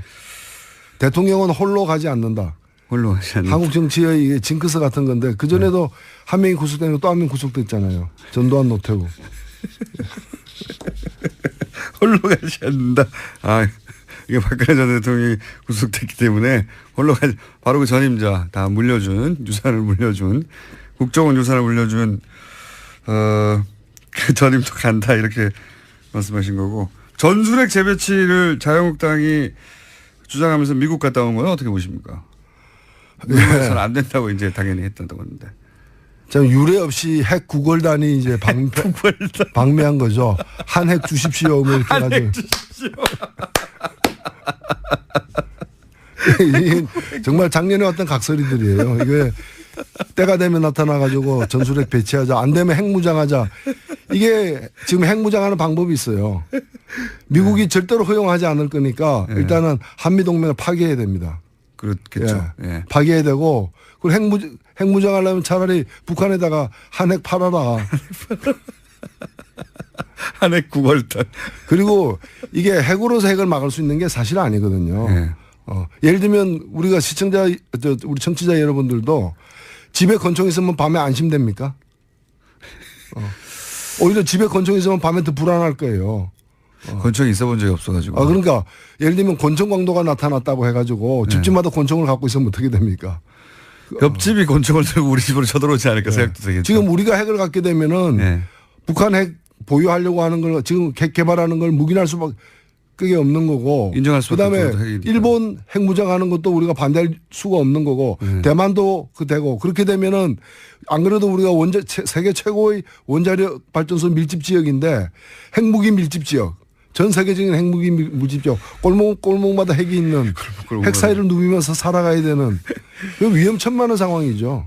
그러니까 전 세계 특히 동아시아 핵무장의 이제 중심이 되겠죠. 그런 요인을 제공한. 그리고 실제로 이제 뭐 군사적인 측면에서도 동해에서 쏘나 강원도 땅에서 쏘나 뭐가 차이가 있느냐 이런 얘기도 많고요. 있어 봐도 결국 버튼을 우리가 누릴 수도 없는데 무슨 차이가 있냐는 얘기도 있고. 그러니까 예를 들면 전술핵 핵무기를 갖다가 탑재한 그 비행기가 그 오산 비행장에 있다. 거기서 떠서 가는 거나 떨어뜨린다는 거는 괌에서 출발하는 거는 시간차 거의 안 나고요. 괌이 더 빠르다는 얘기도 있습니다. 오산에 그 핵무기가 있으면은 그 핵무기를 선제 공격으로 폭파하려는 그 표적이 되는 거죠. 그렇겠죠. 그러니까 대한민국 내에 표적을 더 많이 만들자는 뜻밖에 더 됩니까? 그러니까 버튼도 없이 그래서 핵 구걸단 한 핵 주십시오. 빵 터지는. 자, 마지막 질문인데요. 최근에 이런 기사가 떠서 제가 여쭤보려고 합니다. 최근에 이제 안철수 전 대표가 정치 일선에 복귀하면서부터 이제 여러 가지 파란을 일으키고 있는데 긍정적이든 부정적이든 어제 이런 기사가 하나 떠가지고 제가 여쭤보려고. 정계 입문 5주년을 맞아서 안철수 대표가 얻은 것과 잃은 것 뭐 이런 식의 기사였어요. 네, 제가 자세히 읽어보지는 않았지만 5주년이 됐구나 하면서 그 기사를 봤는데 개인적으로 어떻게 평가하십니까? 얻은 것, 잃은 것, 혹은 뭐 잃은 것, 못 잃은 것, 뭐 등등 종합적인 평가를 해보시자면? 뭐 정치인이 계속해서 실패에도 불구하고 다시 도전하고 하는 거는 뭐 저는 충분히 있을 수 있고 당연한 거라고 생각됩니다. 다만 안철수 대표 같은 경우에는 처음 출발할 때 상당히 많은 국민들이 좀 기대를 했었거든요. 그렇죠. 그 기대는 개인에 대한 기대라기보다는 그 개인을 통해서 새 정치가 실현되기를 기대했던 것이고. 기존 정치에 대한 어떤 염증 같은 것도 있었고. 근데 현상이라 불렀죠. 그래서. 그렇죠. 근데 지금 보면은 그 새정치는 거의 없어졌다고 보여집니다. 그 안철수 대표에게 새정치를 기대하는 그런 현상도 없어졌고요. 오히려 정치를 하면서 이렇게 여러 가지 정치의 또 안 좋은 새정치로 씻어내려고 했던 그런 정치의 얼룩들을 오히려 더 많이 갖게 된 거 아니냐. 현상이 증상으로 바뀐. 현상이 증상으로 바뀐. 홀대론에 대해서 어떻게 생각하십니까? 요즘 물론 본인은 홀대라고 표현하지는 않지만 호남에도 이제 홀대론을 얘기하고 있고. 아니 그분 얘기를 영남에서도 홀대를 그렇죠. 얘기하고 있더라고요. 얘기를 종합하면은 대한민국이 홀대를 받고 있다는 건데. 그게 예, 전국 홀대론이죠. 예, 그래서 그거는 좀 제가 볼 때는 이미 다 지나간 새정치란 게 뭡니까? 사실은 지역 편파적인 어떤 지역 감정에 기반해 가지고 그걸 정치적으로 악용한 그런 구태의연한 정치를 갖다가 벗어나자는 거 아닙니까? 근데 지금 보면은 벗어나자고 했다는 그 정치 방식 그걸 그대로 앞장서서 솔선수범해서 실현하고 있는 거죠. 개인적으로 좀 안타까운 면이 있습니다. 네. 네. 저도 기대가 많았었기 때문에 안철수 전 대표가 처음 등장했을 때 전 대표가 아니죠. 현 대표죠. 안철수 대표가 처음 등장했을 때 현상이라고 부를 정도의 지지율 광풍도 있었고 사실 박원순 서울시장 탄생에도 크게 기여했고요. 예. 기여한 바가 많은데 최근 그러니까 5년째 지금 기준으로 보자면 그런 생각도 저는 듭니다. 최근 대선을 계속 혼자 치르고 있는 듯한 느낌? 대선이 끝나지 않은 건가 아닌가 이분 머릿속에는 계속 대결 구도 선상에서 달려가더라고요. 평행선을. 저는 그런 인상을 좀 받았습니다. 아 대선이 안 끝났구나 저분에게는. 그렇죠. 예. 끝없는 대선. 지금 대선 기간이 아닌데도 불구하고 저는 뭐 5년이 또 꺾어지는 해이기도 하기 때문에 정말 한국 정치를 위해서 정치 발전을 위해서도 그렇고 좀 초심으로 돌아가기를 예 지금 그 어떤 새정치 흔적도 발견하기 힘든 상황인데 왜 이 길에 들어섰는가 또 이 길에 처음 들어섰을 때 가졌던 포부 이런 것들이 많이 이렇게 탈색하고 훼손되고 증발해버린 느낌이에요. 그거는 많은 사람들이 그렇게 보고 있기 때문에 겸허하게 그런 평가를 받아들이고 좀 초심으로 돌아가기를 바랍니다. 다른 것 떠나서 저는 이제 문재인 대통령에 대한 어떤 사적 감정이 어떤 결정의 에너지원이 되는 거 아닌가 싶은. 근데 그게 모든 건 아니지만 제가 말씀드리고 싶은 건 두 사람이 다시 대결할 일은 없잖아요. 선거에서 그렇잖아요. 이제 없죠 영원히. 예. 그 현실을 인정하는 게 가장 중요하다고 봅니다. 그러니까 지금 문재인 대통령 정부가 내건 여러 가지들 중에 상당 부분은 본인이 내걸었던 거하고 같거든요. 다만 그걸 할 수 있는 권력을 갖다가 그 선거를 국민들이 이제 문재인 대통령이 주었던 것이거라. 그렇다면은 그런 것들이 실현되는데 협조해야죠. 그게 자신의 어떤 정당성을 더 확보하는 길이라고 저는 생각합니다. 저도 그렇게 생각하는데 사람이 이제 감정의 동물인지라 물론 뭐 감정 때문에 그러는 거냐고 하면 본인은 펄쩍 뛸 일이긴 하겠지만 이때까지의 선택의 누적을 쭉 그 궤적을 보면 그런 게 아닌가 하는 의심이 좀 듭니다. 저는. 네. 자, 오늘은 여기까지 해야 될 것 같습니다. 지금까지 여러분들이 항상 기다리시는 노르가즘 다음 주에는 공개 방송으로 화요일 날 원래 수요일이거든요. 예. 근데 화요일 날 노회찬 원내대표님이 공개 방송에 나오시니까 새벽에 많이들 와주세요. 그날 뵙겠습니다. 한번 해주세요. 예, 그날 뵙겠습니다. 노회찬 원내대표였습니다. 감사합니다. 오빠, 우리 어디 가는 거야? 정수 가지. 와, 우리 말 타러 가는 거야? 그렇게 좋아?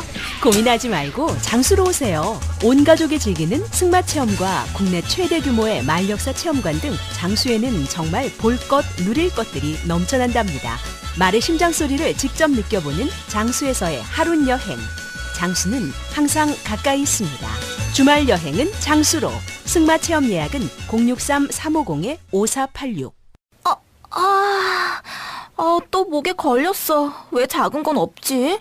그럴 땐 더알티지 오메가3. 스마트폰을 너무 많이 봤나 봐. 눈이 너무 건조하네. 그럴 땐 더알티지 오메가3. 손발도 저려. 그럴 땐 더할 티지 오메가3. 알았어. 더할 티지 오메가3. 그래, 약사들이 만든 GM팜을 검색해보라고. 오케이. GM팜.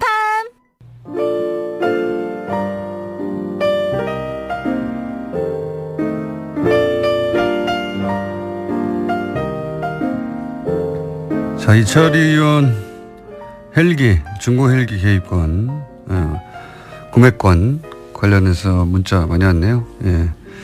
제가 그거 타고 훈련했던 사람입니다. 헬기 안에 청테이프가 엄청 붙어 있어서 예, 추락할까봐 떨었던 기억이 난다고. 청테이프로 45년 된 거니까요.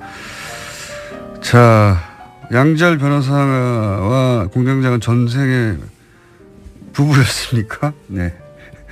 예. 부부는 아니었던 것 같고요. 예.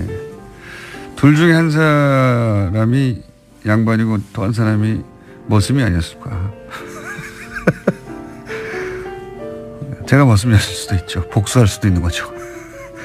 자, 그리고 그렇게 알고 싶던 문자 보내는 방법을 이제 알았네요. 예. 문자 보내는 법을 알려달라는 분이 많은데 그 정도 알아낼 수 있잖아요. 검색해 보세요. 예. 다 나와요. 그리고 이제 꼭두방 다음 주 화요일 날 하는 꼭두 새벽 공개 방송 TBS 상암 위치가 어디입니까? 인터넷에서 검색해 보십시오. 다 나옵니다. 예. 그리고 오늘도 역시 여러 가지 타임머신 문자와 상상 문자와 등등등등 오는데 그중에서 노체 남벽 정상에서 들리는 홍성택 대장님의 목소리 뭉클해집니다. 네, 도전 중이시죠? 홍성택 대장님 왼쪽 어깨에 뉴스공장 패치가 붙어 있습니다. 저희 방송에 한번 나오신 후에 정말로 패치를 붙이고 출발하셨어요. 예, 꼭 등장에 성공하시길 빕니다. 정상 등령에 도전하는 예정일은 10월 25일이어서 아직 한 달 정도 남았는데 저희가 시간이 되면 이제 가까워지면 카운트다운을 하겠습니다. 네. 여기까지 하겠습니다.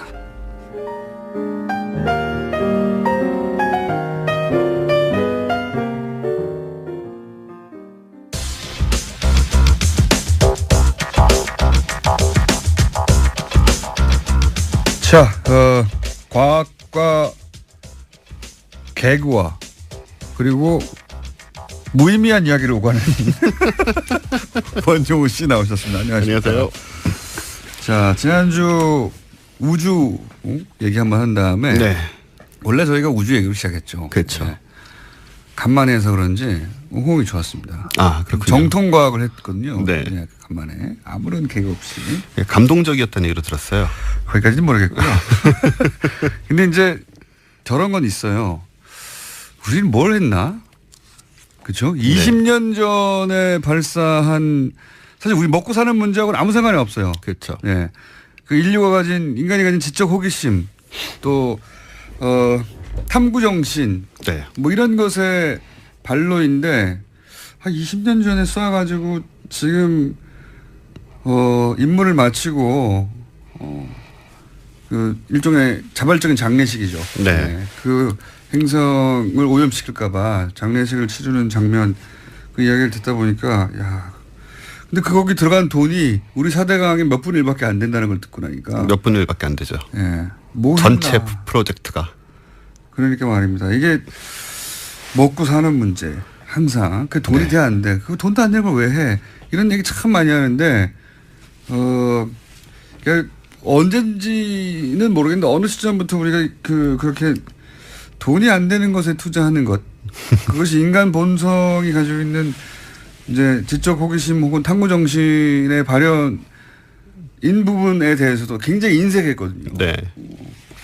그걸 다시 되돌아보게 하는. 그리고 사람들이 즐거움을 얻는 방식에 대한 얘기인데 사실 뭐 이런 얘기 하면은 그게 뭐 밥 먹여주나 이런 얘기 하잖아요. 네. 부동산 가격이나 좀 알려줘. 예. 뭐 집값 올라가 떨어져. 이 얘기만 꼭 필요한 게 아니거든요. 그런 얘기 많이 하는데 우리가 그렇다고 사람들이 밥만 먹고 사느냐. 술도 마시고 네. 또 뭐 게임도 하고 뭐 별의별 먹고 사는데 관련 없는 일을 하면서 살고 계신데. 인간의 본성이라는 게 사실 그 단순하지가 않은데 그렇죠. 복잡한 것인데 이런 이야기 이런 것들을 우리가 추구하지 않은 채 살았다 너무 오랜 기간. 자 오늘은 무슨 이야기입니까? 오늘은 취업 관련 정보를 하나 알려드리려고 하는데요. 네. 최근에 미항공 우주국 나사에서 채용 공고를 냈어요. 이게 뭐냐면 플래네터리 프로텍션 오피서 한국말로 하면 행성 보호관 한 명을 모집한다. 행성 보호관이라는 뭐 하는 겁니까 이게? 네. 그래서 이제 되게 궁금해지는 거죠. 그래. 행성을 어떻게 보호한다는 거예요? 연봉도 높아서 한 1억 4천에서 2억 1천만 원 사이로 책정이 돼 있어요. 하고 싶네 행성 보호. 네. 이게 제가 오늘 공고를 보고 왔는데 원래는 7월 13일부터 8월 14일까지 한 달 동안 신청받는 걸로 돼 있었는데 아직도 페이지가 열려 있는 걸로 봐서 채용이 안 된 게 아닌가 싶고. 적임자를 못 찾았다는 얘기겠죠. 네. 신청자가 없을 리는 없고. 그래서 우리 미국 에서도 많이 들으시잖아요. 그러니까 미국 시민권자는 신청할 수가 있대요. 이 자격 요건이 뭡니까? 그리고 무슨 일을 하는 거죠? 일단 행성을 보호할 수 있는 능력을 가져야 되지 않나 생각이 드는데 그 능력이 뭔가? 어벤져스, 토르 이런 그 정도 돼야 되는 거 아닙니까? 그래서 이 정체가 뭐냐는 걸로 처음에 미국 언론도 좀 떠들썩했던 거예요. 네. 도대체 무슨 일을 하는 거냐? 그러니까 외계인이 침공해 오거나 소행성에 떨어질 때 충돌해서 혼자 지구를 한 명만 뽑아요, 그것도.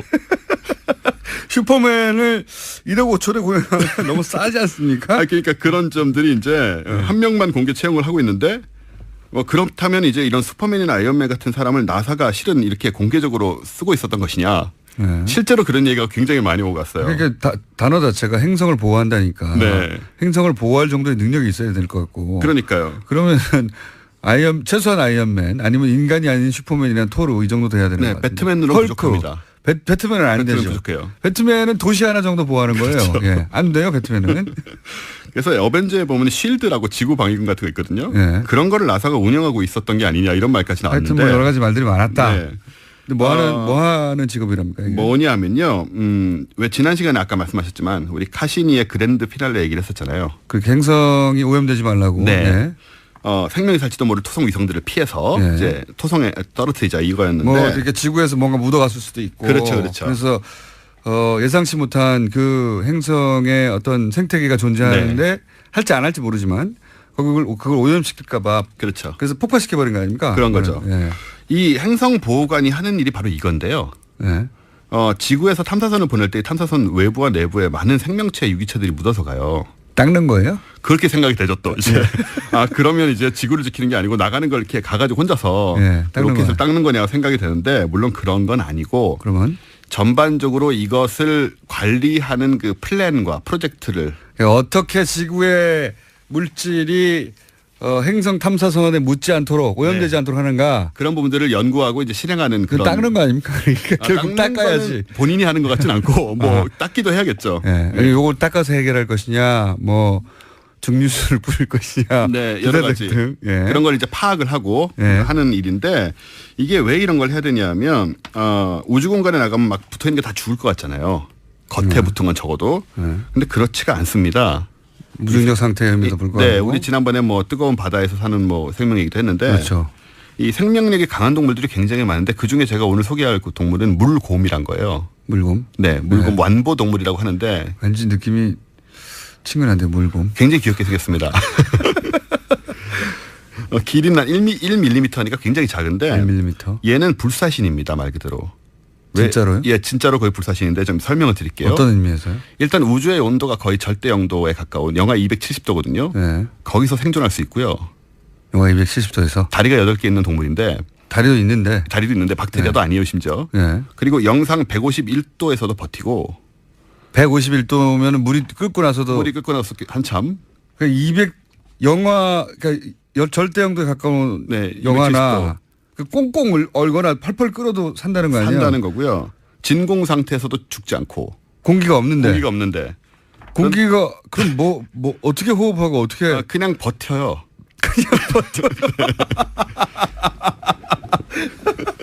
아니 이거는 과학적으로 확인된 거죠? 네, 확인된 건데 그 정도가 아니고요. 사람 치사량의 1000배의 감마선을 쬐도 죽지 않고요. 그럼 핵폭탄이 터져도 안 죽는다는 얘기는? 죽습니다. 만약에 그 한가운데만 있지 않으면? 네. 핵폭신만 있지 않으면. 그다음에 몸의 수분이 평소에는 80%인데 0.05%만 남아도 삽니다. 수분이 다 빠져나와서 산다. 예, 근데 사실 0.05%라는 거는 우리가 저 마른 오징어도 그거보다 수분이 많거든요. 그렇죠. 예, 그 상태가 돼도 살아남는 거고. 미이라 상태인데. 그건. 네, 살아남고 그다음에 자연 상태에서 평균 수명은 150년인데 이론적으로는 2000년을 살 수 있다고 해요. 이야. 그러니까 불사신이란 말이 무색하지가 않은데. 물론 우리가 잡아서 꾹 누르면 죽겠죠. 아, 그렇게 하겠죠. 그런 외압이 없는 상태에서는 평균 150. 예, 이론적으로는 2000년. 이론적으로는 2000년. 불사신이란 말이 괜한 말이 아니고요. 그래서 얘를 가지고 실험을 했습니다. 2007년 9월에 ESA 유럽 우주국에서 실험 위성의 물곰을 우주공간 바깥에 내놔버렸어요, 그냥. 아, 그냥? 예, 그냥. 아무런 보호 장비 없이. 아무런 보호 장치 없이. 물건 나가. 그리고 무중력 상태 내보냈다 이거죠. 네. 실제로 그렇게 살 수 있는가? 예, 그리고 10일 동안 이제 진공에 노출을 시켰는데. 10일 동안? 영하 270도의 진공에 노출시켰는데 네. 멀쩡하게 살았고 지구로 귀환한 다음에 이제 또 생존했고 번식까지 하는 등. 야, 전혀 데미지가 없었다. 진짜 불사신 맞네요. 불사신입니다. 그러니까 이런 생물들이 있기 때문에. 물곰에게 배워야 되겠는데요? 그거 예, 어떻게 가능하지? 그냥 뭐 우리가 배워서 되겠습니까? 이거 아무데나 지구 온 지구에 다 있는 거예요? 예, 이슬 같은 데 안에 살고 있어요. 조그맣기 때문에. 그럼 지구에도 있고? 굉장히 많습니다. 지구에. 종류도 굉장히 많고. 이야. 물곰류가. 그러면 많죠. 이런 게 예를 들어서 이런 뭐 어떤 경로를 거치든 탐사선에 그렇죠. 안 보이는 데 붙어 있다가 네. 글로 옮겨진다든가 하면 그쪽 거기서 번식을 시작하고 생태계에 어떤 영향을 미칠지도 모르고. 네. 아니 오히려 물곰을 이 탐사선에 싣고 가지고 막 뿌려야 되는 거 아니에요? 그게 이제 관점의 차이인데요. 네. 우리가 화성 탐사를 했잖아요. 네. 화성 탐사에 대해서 이제 그 얘기가 있었어요. 만약에 생명체가 있을 가능성이 굉장히 큰데 여기가 만약에 우리가 이런 걸 가지고 착륙시켰을 때 일단 생명체들을 얘네들이 죽이거나 이런 일이 벌어질 수 있잖아요. 거꾸로. 네. 그럼 그리고 혹은 물곰이 이게 번식하면서 지구에서 기원한 건지 아닌지 모를 수도 있고. 그렇죠. 영구적으로는 그런 오류가 생길 수 있고 생태계적으로는 얘가 가서 거기를 이제 파괴하고 이제 거기 천적이 돼가지고 거기 생명체들을 죽여버릴 수가 있는. 혹은 거기서 뭐 어떤 작용에 의해서 어마어마하게 큰 물곰이 된 다음에 지구로 날아 들어와가지고 예, 나를 왜 거기다 버렸어? 나쁜 지구인들.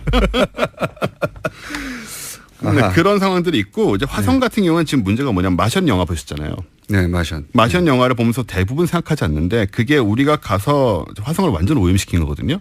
화성의 관점에서 보면 그렇죠. 예, 그 화성에 생명이 있다면 굉장히 큰 문제, 정말 큰 문제가 생긴 거예요. 네. 우리가 거기서 그분이 이제 살아남으려고 그 대소변을 파내가지고 감자 심고 거름으로 줍니다. 네네. 그 대소변에 있던 미생물로 감자를 키운다는 얘기인데 그 미생물이 전부 이제 화성청에 퍼진 거예요. 그렇긴 한데 지구의 관점에서 보자면 화성에 오염시키러 가는 거죠, 실제로는. 네. 연구하러 가는 게 아니라 사람이 살 수 있도록 우리 관점에서는 지구화하는 거고 화성의 네. 관점에서는 오염되는 거죠. 그래서 그 문제에 대해서 지금 문제 제기가 상당히 좀 시작이 됐어요, 과학계에서. 그래서 이거는 화성에 생명이 사는 경우에는 화성을 침공하는 거다, 결국은. 맞죠. 예. 예. 침공하는 거라고 해서 지금 과학계 일각에서는 화성에서 박테리아 하나라도 발견되면 전부 철수해야 된다. 더 이상 개발하지 말고. 그거는 저런 것과 비슷하군요. 예전에 그 그 댐을 건설할 때 네. 댐이 자연을 파괴한다는 쪽도 있었지만 자연보호 운동의 한 갈래 중에 이런 것도 있었거든요. 자연을 우리가 인간이 잘 이용하면서 살 수밖에 없다. 네. 어떻게 자연 그대로만 놓고 원시 상태로만 살아갈 수가 있냐. 이미 그 시절은 지났다. 뭐 이런 절충주의가 있었는데 그런 비슷한 논쟁이 여기서 벌어질 것 같은데. 그렇죠. 그게 이제 우리 행성 바깥에까지 우리한테 그런 권한이 있느냐.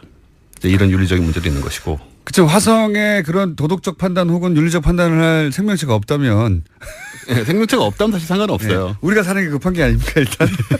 지구인들이 살아남는 게. 그래서 이제 그걸 확인하려고 노력을 하는 것이고. 그럴 때 유기체들이 탐사선에 묻지 않도록 하는. 네. 주로 이제 나갈 때 문제 들어올 때도 신경을 쓰지만 들어올 때는 묻혀 들어올 수 있잖아요. 근데 사실 이런 건 좀 부러운 게 여기까지 고민해 준다는 거죠. 바로 그 점입니다. 네, 여기까지 고민해 준다는 겁니다. 네, 기술을 넘어서서 과학이 거기까지 갔어요 이미 세계적으로. 이런 사려 깊음이란 이런 게 되게 아쉬운 부분. 우리는 뭐 가지도 못하는데 이런 사려 깊음이 있겠습니까 지금 현재. 과학이 이런 일을 하고 있습니다. 네, 많이들 지원하시기 바랍니다. 원종호 씨였습니다. 내일 뵙겠습니다. 안녕. 감사합니다. 거죠. 저는 이 사건도 박 전 대통령 사건이랑 많이 유사하다고 보는데 그때 당시 컴퓨터 사용했던 것들이 메인 서버에 그대로 저장돼 있다는 것을 아마 몰랐던 사람들이 좀 있는 것 같아요. 네, 하여튼 그래서 그 메인 서버에 있는 것들을 다 들여다보고 있는데 이거는 현재 국정원장이 내부 직원들하고 외부에서 파견 나온 검사를 동원을 해서 법적 근거가 있다는 말씀이죠. 네. 법적 근거가 당연히 있다는 너무 길게 거죠. 얘기하지 마시고요. 법적 근거가 있다. 그리고 오케이. 정치 보복이냐? 정치 보복이다. 정치 보복이라면 없는 걸 만들어내거나 그렇죠. 있지도 않은 사실을 조작해서 뒤집어 씌울 때 뒤집어 씌우거나 아니면 정말 콩알 많은 걸 가지고 정말 매주를 쓸 때 정치 보복이라고 하는데 지금은 있는 사실 그대로 나오고 있는 것뿐이거든요. 여기에 대해서는 두 가지 다 문서만 가지고 들이대고 있고 피해자들이 나와서 내가 이렇게 피해 당했다고 하는데 그 피해가 고스란히 문서에 써 있는 계획이야. 그렇죠. 계획이 실행된 결과로 그 피해자들이 나도 당했다고 나온 거거든요. 저도 이거 지금 들고 있는 게 그때 당시 KBS 추진방안 문건인데 말들이 정말 웃겨요. 음모 분쇄, 편파 방송 획책, 뭐 고강도 인적 쇄신. 그러니까 그야말로 도대체 이런 말들까지 써가면서 방송사와 연예인들에 대해서 탄압을 해야 될까 싶을 MBC 정도인데. 시사방송 없애라고 하는 거 없어질 때 우리가 저거 이제 시사방송 다 없앴다라고 결과를 가지고 말했는데 이게 틀림없이 이제 정권에 불편할 방송들을 없앤 거라고 했는데 그게 계획에 의해서 실행됐다는 그렇죠. 거 아닙니까? 그게 이제 세부 추진 방안 중에 시사 프로, 시사 매거진 PD 수첩, 편파 방송 주도를 황골 탈퇴해야 된다. 손땡땡 반드시 교체. 이런 손석기 사장. 아니 손땡땡이라고 돼 있다니까 왜 그러세요? 그거는 반드시 교체 이런 식으로 돼 있단 말이에요. 언론에 배포할 때 그렇게 한 거고요. 반드시 교체 당했죠. 교체 당했잖아요. 현실로 나왔잖아요. 피해자세요 이분도. 손석기 사장님 고소고발하십시오. 그러니까 이런 게 이제 남은 건 연결고리를 찾는 건데 원전 원장의 어떤 자백을 받아내거나 아니면 원전 원장이 청와대를 통하는 동안에 청와대 보고가 들어간 건 확실하니까 그 문건을 잡은 청와대 그 보고실 참모들. 이제 대통령 아마도 독대했을 텐데 독대 시에 문서를 들고 가서 주고 받고 하진 않았을 것 같아요.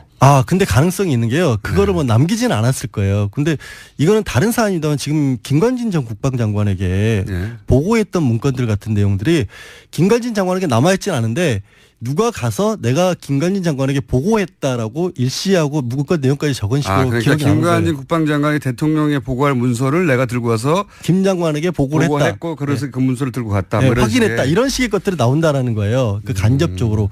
그런 것들이 좀 쌓인다라고 한다면 늘 얘기하다시피 가리키는 정황 화살표가 너무 많고 뚜렷하다면 피할 수 없을 수도 있죠. 확인해야 되지만. 그러면 지금 양 변호사님의 추정으로 마지막 질문인데요. 네. 이명박 전 대통령이 요 사건 관련해서 소환될 거라고 보십니까? 저는 가능성이 굉장히 높아져 가고 있다. 높아져 가고 있다. 국정원 나왔고 군이 나왔잖아요, 벌써. 일단 근데 이제 그 민사 형사를 이 피해자들이 다 걸었기 때문에 최소한 참고인 조사로라도 받아야 될 상황은 되어 가곤 합니다. 그렇죠. 최소한. 당사자니까 사실은 이제 고소의 당사자죠. 그 참고인으로 불릴지 뭘로 불려올지 모르지 소환 가능성이 좀 높아지는 것 같아요. 근데 명확한 건 좀 찾긴 해야 될 거예요. 그래 어쨌든 국정원 전직 대통령이고 추정이나 혹은 주장만으로는 소환되지 않을 것 같고요. 좀 구체적인 문서가 나와야 소환될 것 같은데 이제 가시죠. 갈게요. 지금까지 몸과 마음이 순수한 양지열 변호사였습니다. 이것도 제가 합니다 이제. 다음 주에 뵙겠습니다. 또 떨어졌어. 너 또 입사 시험 봤어? 아니, 차량용 핸드폰 거치대 말이야. 여러 개 사봤는데 실패의 연속이야. 떨어지고 시야 가리고 운전석에서도 멀고 뭐 좋은 거 없을까? 싼 것만 찾으니까 그렇지. 제대로 된 거 하나 사서 편리하게 쓰는 게 더 낫지. 그런 게 있어? 그럼 있지. 1, 2, 3 할 때 2. 힘 세다 할 때 힘. 2 힘. 2 힘? 2배로 힘이 세다는 건가? 네이버 검색창에 2 힘을 검색해보세요. 장실 굿모닝 화장실 바나 굿모닝 바나나. 미궁 대장사랑 혈중 콜레스테롤 개선과 배변 활동 원활에 도움을 줄 수 있는 건강기능식품 광고입니다.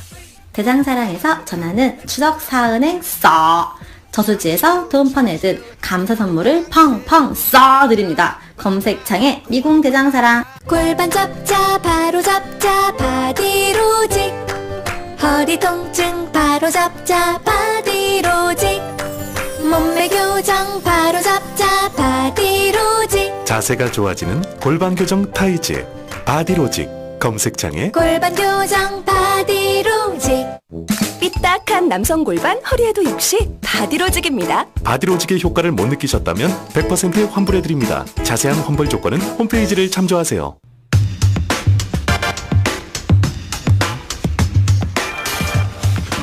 이명박 정부 시절 사이버 사령부 댓글 조작 사건. 이 사건에 당시 국방부 장관이 직접 개입했다. 이런 주장이 나왔습니다. 국회 국방위 더불어민주당 간사 이철희 의원 직접 나오셨습니다. 그러면 방송인 김미아 씨 이런 분들의 고소가 잇따랐지 않습니까? 그분들은 가만히 있기 힘들죠, 사실. 아, 그렇죠. 사실 본인에 관한 이게 이제 얘기가. 짐작만 하는 것과 추정, 짐작, 그리고 그렇게 생각만 하는 것과 문서가 튀어나오는 순간 느끼는 감정은 완전히 달라요. 왜냐하면 이제 그분들이 검찰에 들어가서 봤더니 자기네들을 어떻게 탄압을 해라라고 국정원만이 만들어낸 문건을 봤다는 거아니에요, 눈으로. 자기가 그대로 당했고. 그렇죠. 겪은 일이 그러려니 했다가 말씀하신 것처럼 실제로 이게 국정원 지시로 이뤄진 거라면 도저히 가만히 있을 수 없다. 또 박원순 시장 같은 경우는 이미 2013년도에 이른바 이제 박 시장 제안 문건이라는 걸로 고소고발을 했었는데 당시에 검찰에서는 그 문건이 폰트가 좀 다르다. 아니, 원래 국정원이 사용하던 거랑 이제 그 제보한 분이 밖에 나와서 출력을 하는 바람에 우리 그렇잖아요. 같은 프로그램을 터도 버전에 따라서 조금 달라지잖아요. 아니, 그리고 그 폰트가 없을 수도 있어요. 그렇죠. 그러니까 버전에 따라서 달라지니까. 그 컴퓨터, 아니, 버전이 똑같더라도 그 컴퓨터에 맞추는 폰트가 그렇죠. 없을 수도 있으면 대체 폰트를 쓰게 되니까. 그렇죠. 그러니까 그건 다른 문건이다. 확인할 수가 없다 그래서 무혐의 처분을 했는데 이번에 원본을 다 나왔잖아요. 그러니까 박 시장 입장에서는 당연히 고소할 수밖에 없죠. 그리고 박원순 시장은 사실 정말 많이 당했어요. 그러니까 시민단체 할 때부터 사실은 당했었으니까. 그렇기도 하지만 특히 이제 서울시장 출마하면서 그때부터 이제 어버이연합이 본격적으로 활동을 한 게 그 언저리거든요.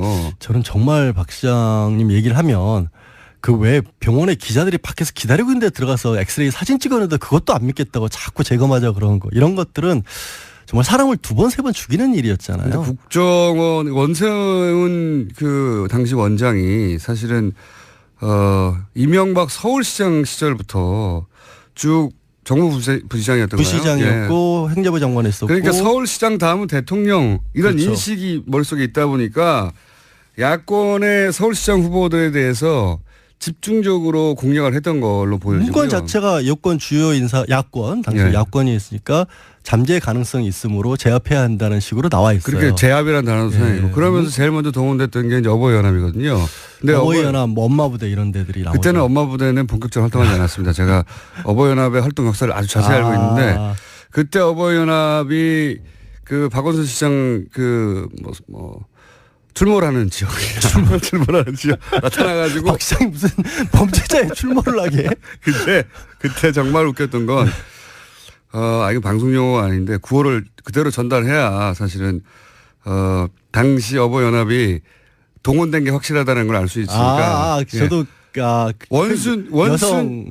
원순이 인연 나와 이거예요. 여성용으로 불렀었죠 당시에. 그러니까 박원순 시장이 남자인지 몰랐어요. 몰랐죠. 모르는 사람들이 다 나와가지고 물러가라고 하는 거예요. 박원순 시장이 남단지도 여단지도 모르는 어버이연합이었어요 그때. 사실 이제 그러니까 동원된 거죠. 엄마부대 얘기를 했던 건 왜 그랬냐면 요즘에 유명해지셨잖아요. 조옥순 엄마부대 대표.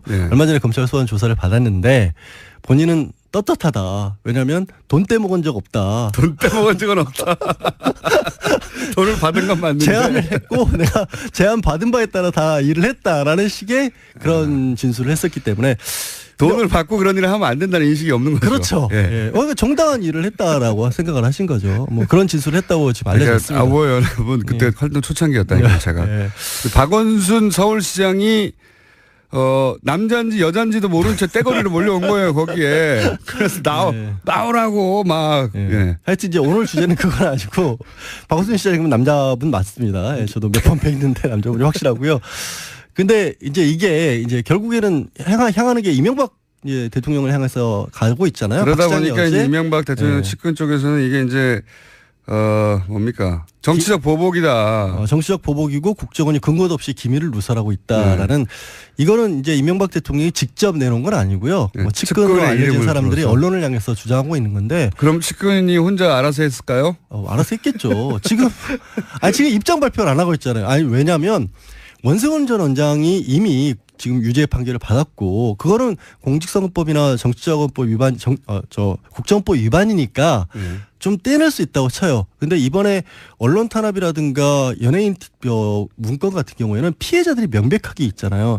공무원의 불법 행위에 대해서 평상시처럼 한 20분 시간이 되신 줄 아나 본데 예. 빨리 앞으로 5분밖에 안 남았어요. 빨리빨리 얘기했어요. 그러니까 말을 끊지 마세요 중간에.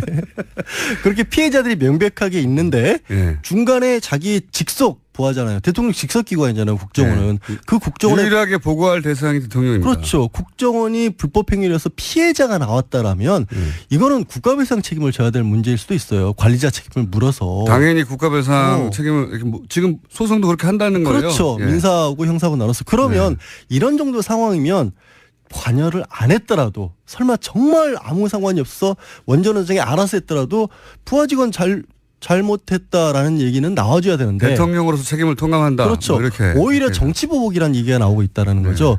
근데 기밀 누설이라는 얘기는 근거가 전혀 없는 게 현재 그 국정원에서 2개 TF가 가동 중이에요. 개혁위가 하나 있고 적폐청산 TF가 있는데 적폐청산 TF가 지금 실제 국정원 내부의 서버들을 보고 있는. 이하 씨가 피해자로 검찰에 출석했는데요. 국정원은 2010년에 김 씨를 포용할 수 없는 강성으로 분류하고 퇴출 1순위로 지목했습니다. 그러면서 광고주를 통해서 출연해서 배제해야 된다는 계획을 세웠는데 실제로 그렇게 됐습니다. 관련 뉴스 계속 나오겠죠. 네.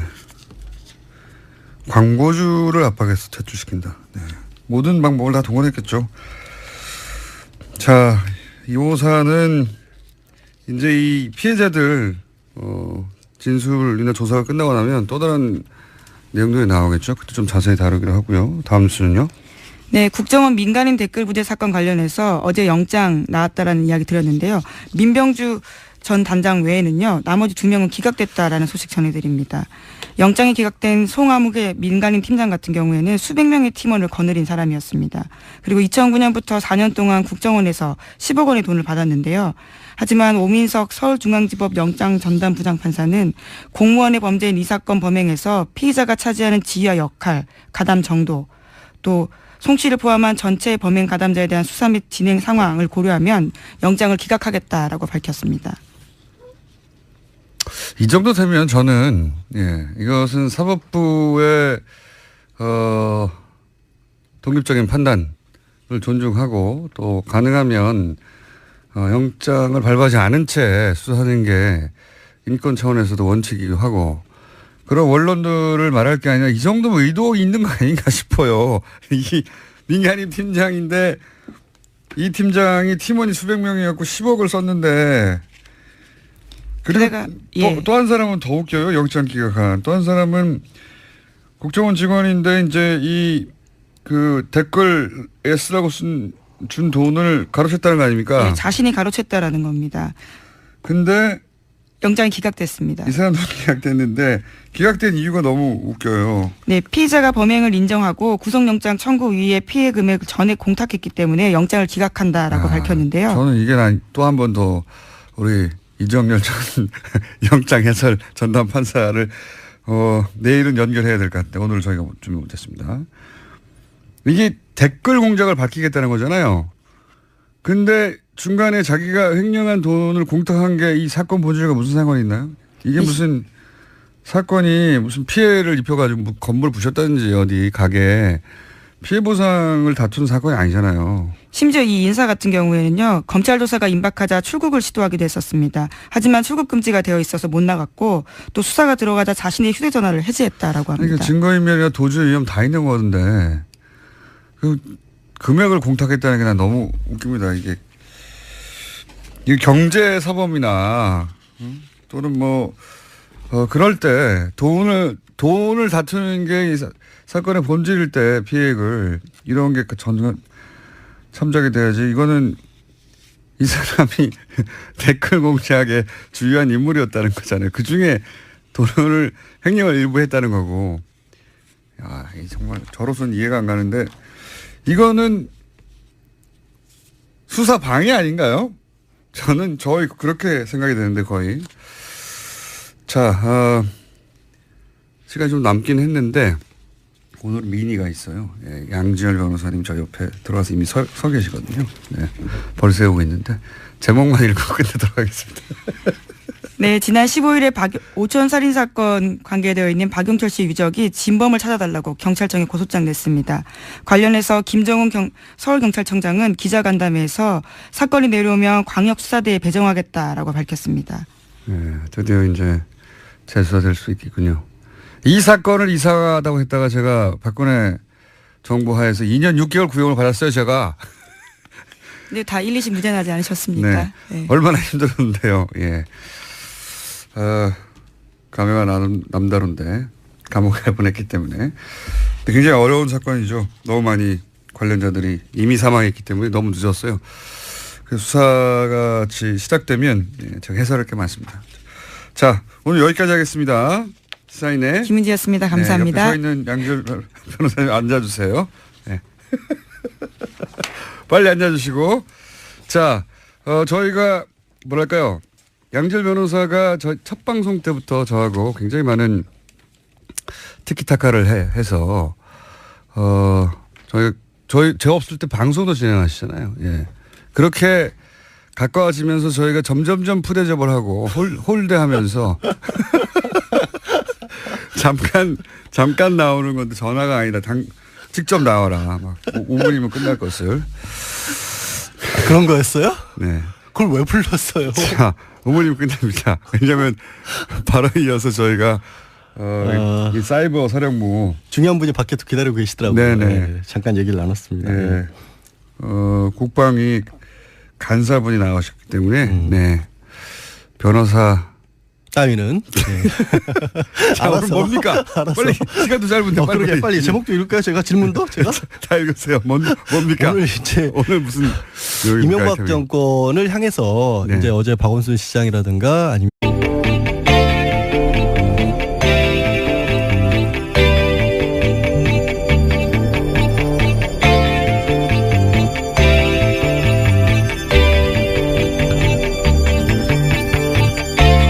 안녕하세요, 김어준입니다.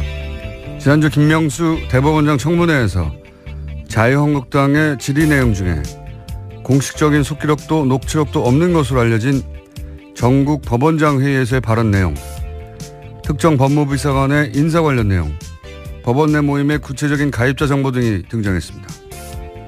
이런 정보들은 사법부의 고등부장, 실국장급이 아니면 알 수가 없고 이러한 정보가 종합적으로 취합되는 것은 바로 법원 행정처라고 합니다.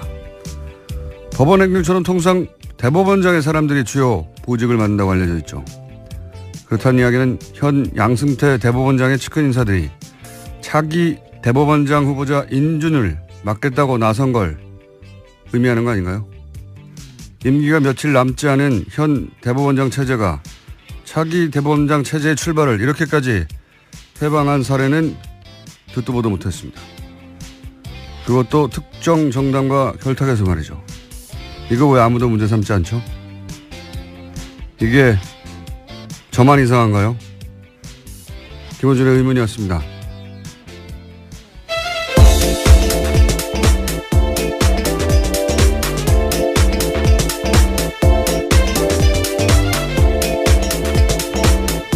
시사인의 김은지입니다. 자, 유엔 총회에서 그런지 관련 뉴스가 많죠. 예. 네, 계속해서 나오고 있는데요. 도널드 트럼프 미국 대통령이 현지 시각으로 19일 유엔 총회 연설했습니다. 미국이 위협받으면 북한을 완전히 파괴하는 선택 외에는 없다라고 강조했는데요. 북한을 타락한 국가로 규정하면서 북한이 전 세계를 위협하는 무모한 핵과 탄도미사일을 추구하고 있다고도 주장했습니다. 또 북한과의 어떤 무역도 불법적 행동이라고 지적을 하고 북한과의 경제관계 단절을 유엔 회원국에 촉구했습니다. 자, 트럼프 대통령이 뭐 이런 말 하는 건 한두 번이 아닌데, 매티스 국방장관도 또 관련해서 비슷한 말을 했죠. 네. 네, 강경 발언을 이어갔습니다. 서울에 큰 피해자를 입히지 않는 대북 군사 옵션이 있다라고 밝혀서 논란이 일고 있는데요. 현지 시각으로 18일에 미국 국방부 출입기자들과의 간담회에서 한 발언입니다. 서울을 중대한 위험에 빠뜨리지 않고도 북한이 취할 수 있는 군사 옵션이 있냐라는 기자들의 질문에 있지만 자세하게 얘기하지는 않겠다라고 말했습니다. 세상에 그런 게 어디 있습니까? 네.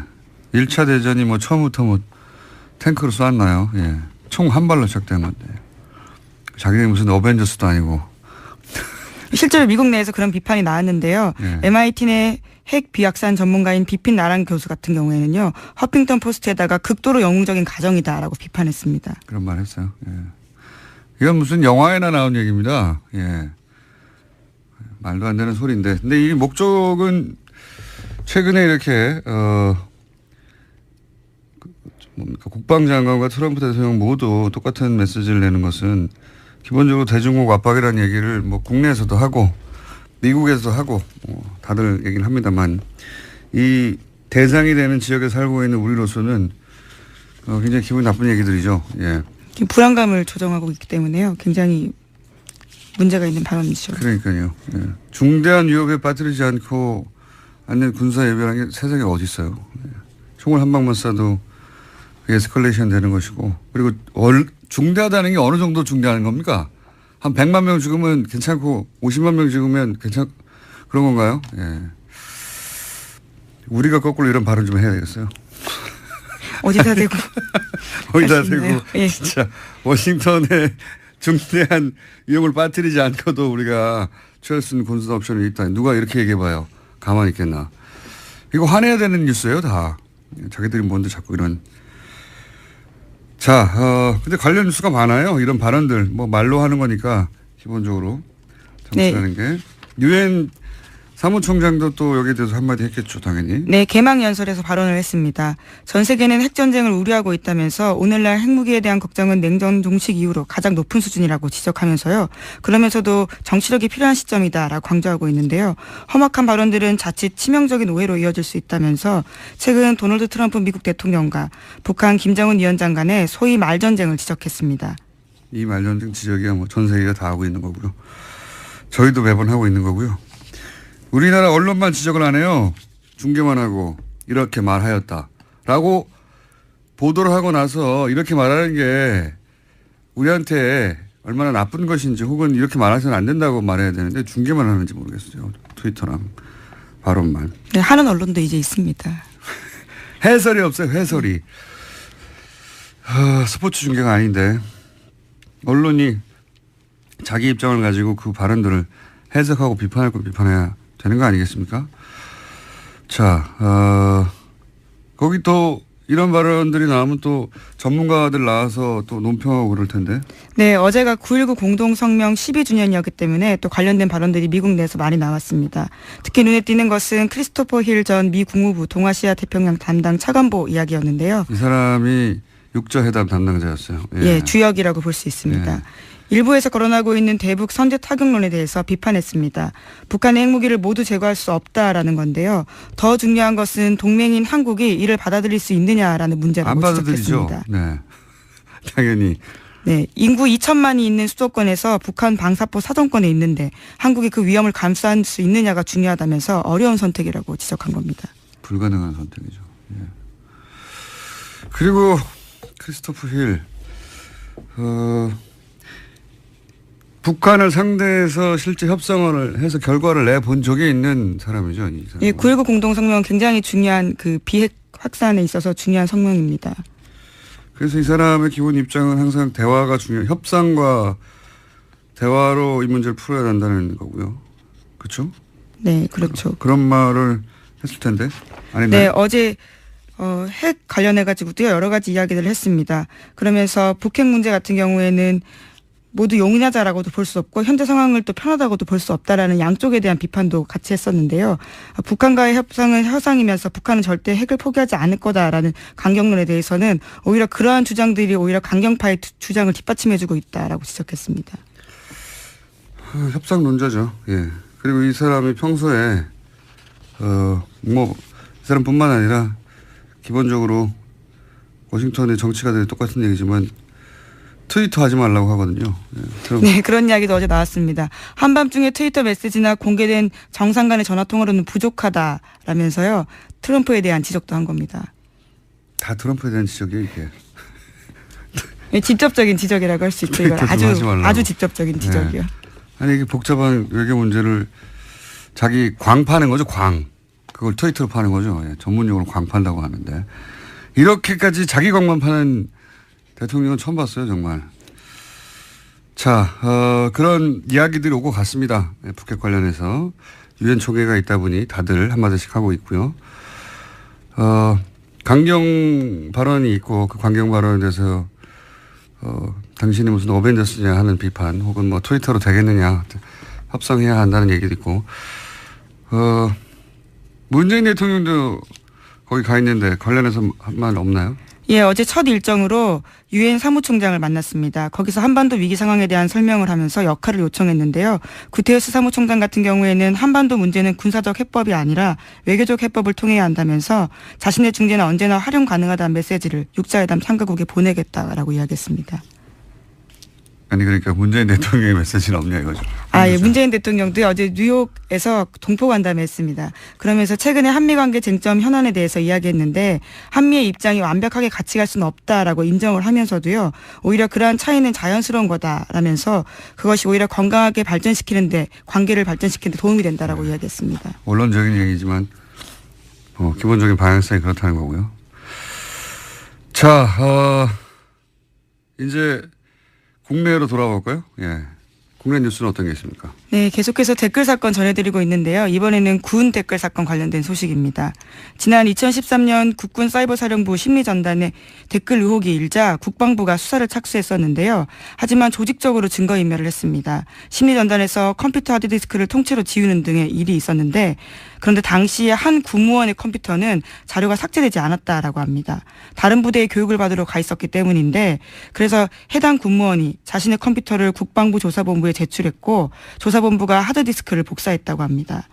관련해서 청와대에 이러한 보고가 올라갔다라는 증언들이 나왔는데요. 하지만 당시 군에서는 수사 결론을 청와대 등 외부기관은 연관이 없다라고 밝힌 바 있습니다. 이게 SBS 어제 보도인데 사실 포털에서는 묻혔어요. 보니까 굉장히 중요한 보도인데 핵심이 이거죠. 삭제되지 않은 자료가 있었고 그 자료를 조사본부에 제출을 했는데 그 자료 중에는 그 공작 내용이 청와대로 보고된 증거가 있었다는 거죠. 그러니까 청와대에 보고한 증거를 제출을 했음에도 불구하고 군의 수사 결론은 청와대에는 상관이 없다라고 결론을 냈다는 거고 더욱 중요한 것은 이 김모 씨가 사실은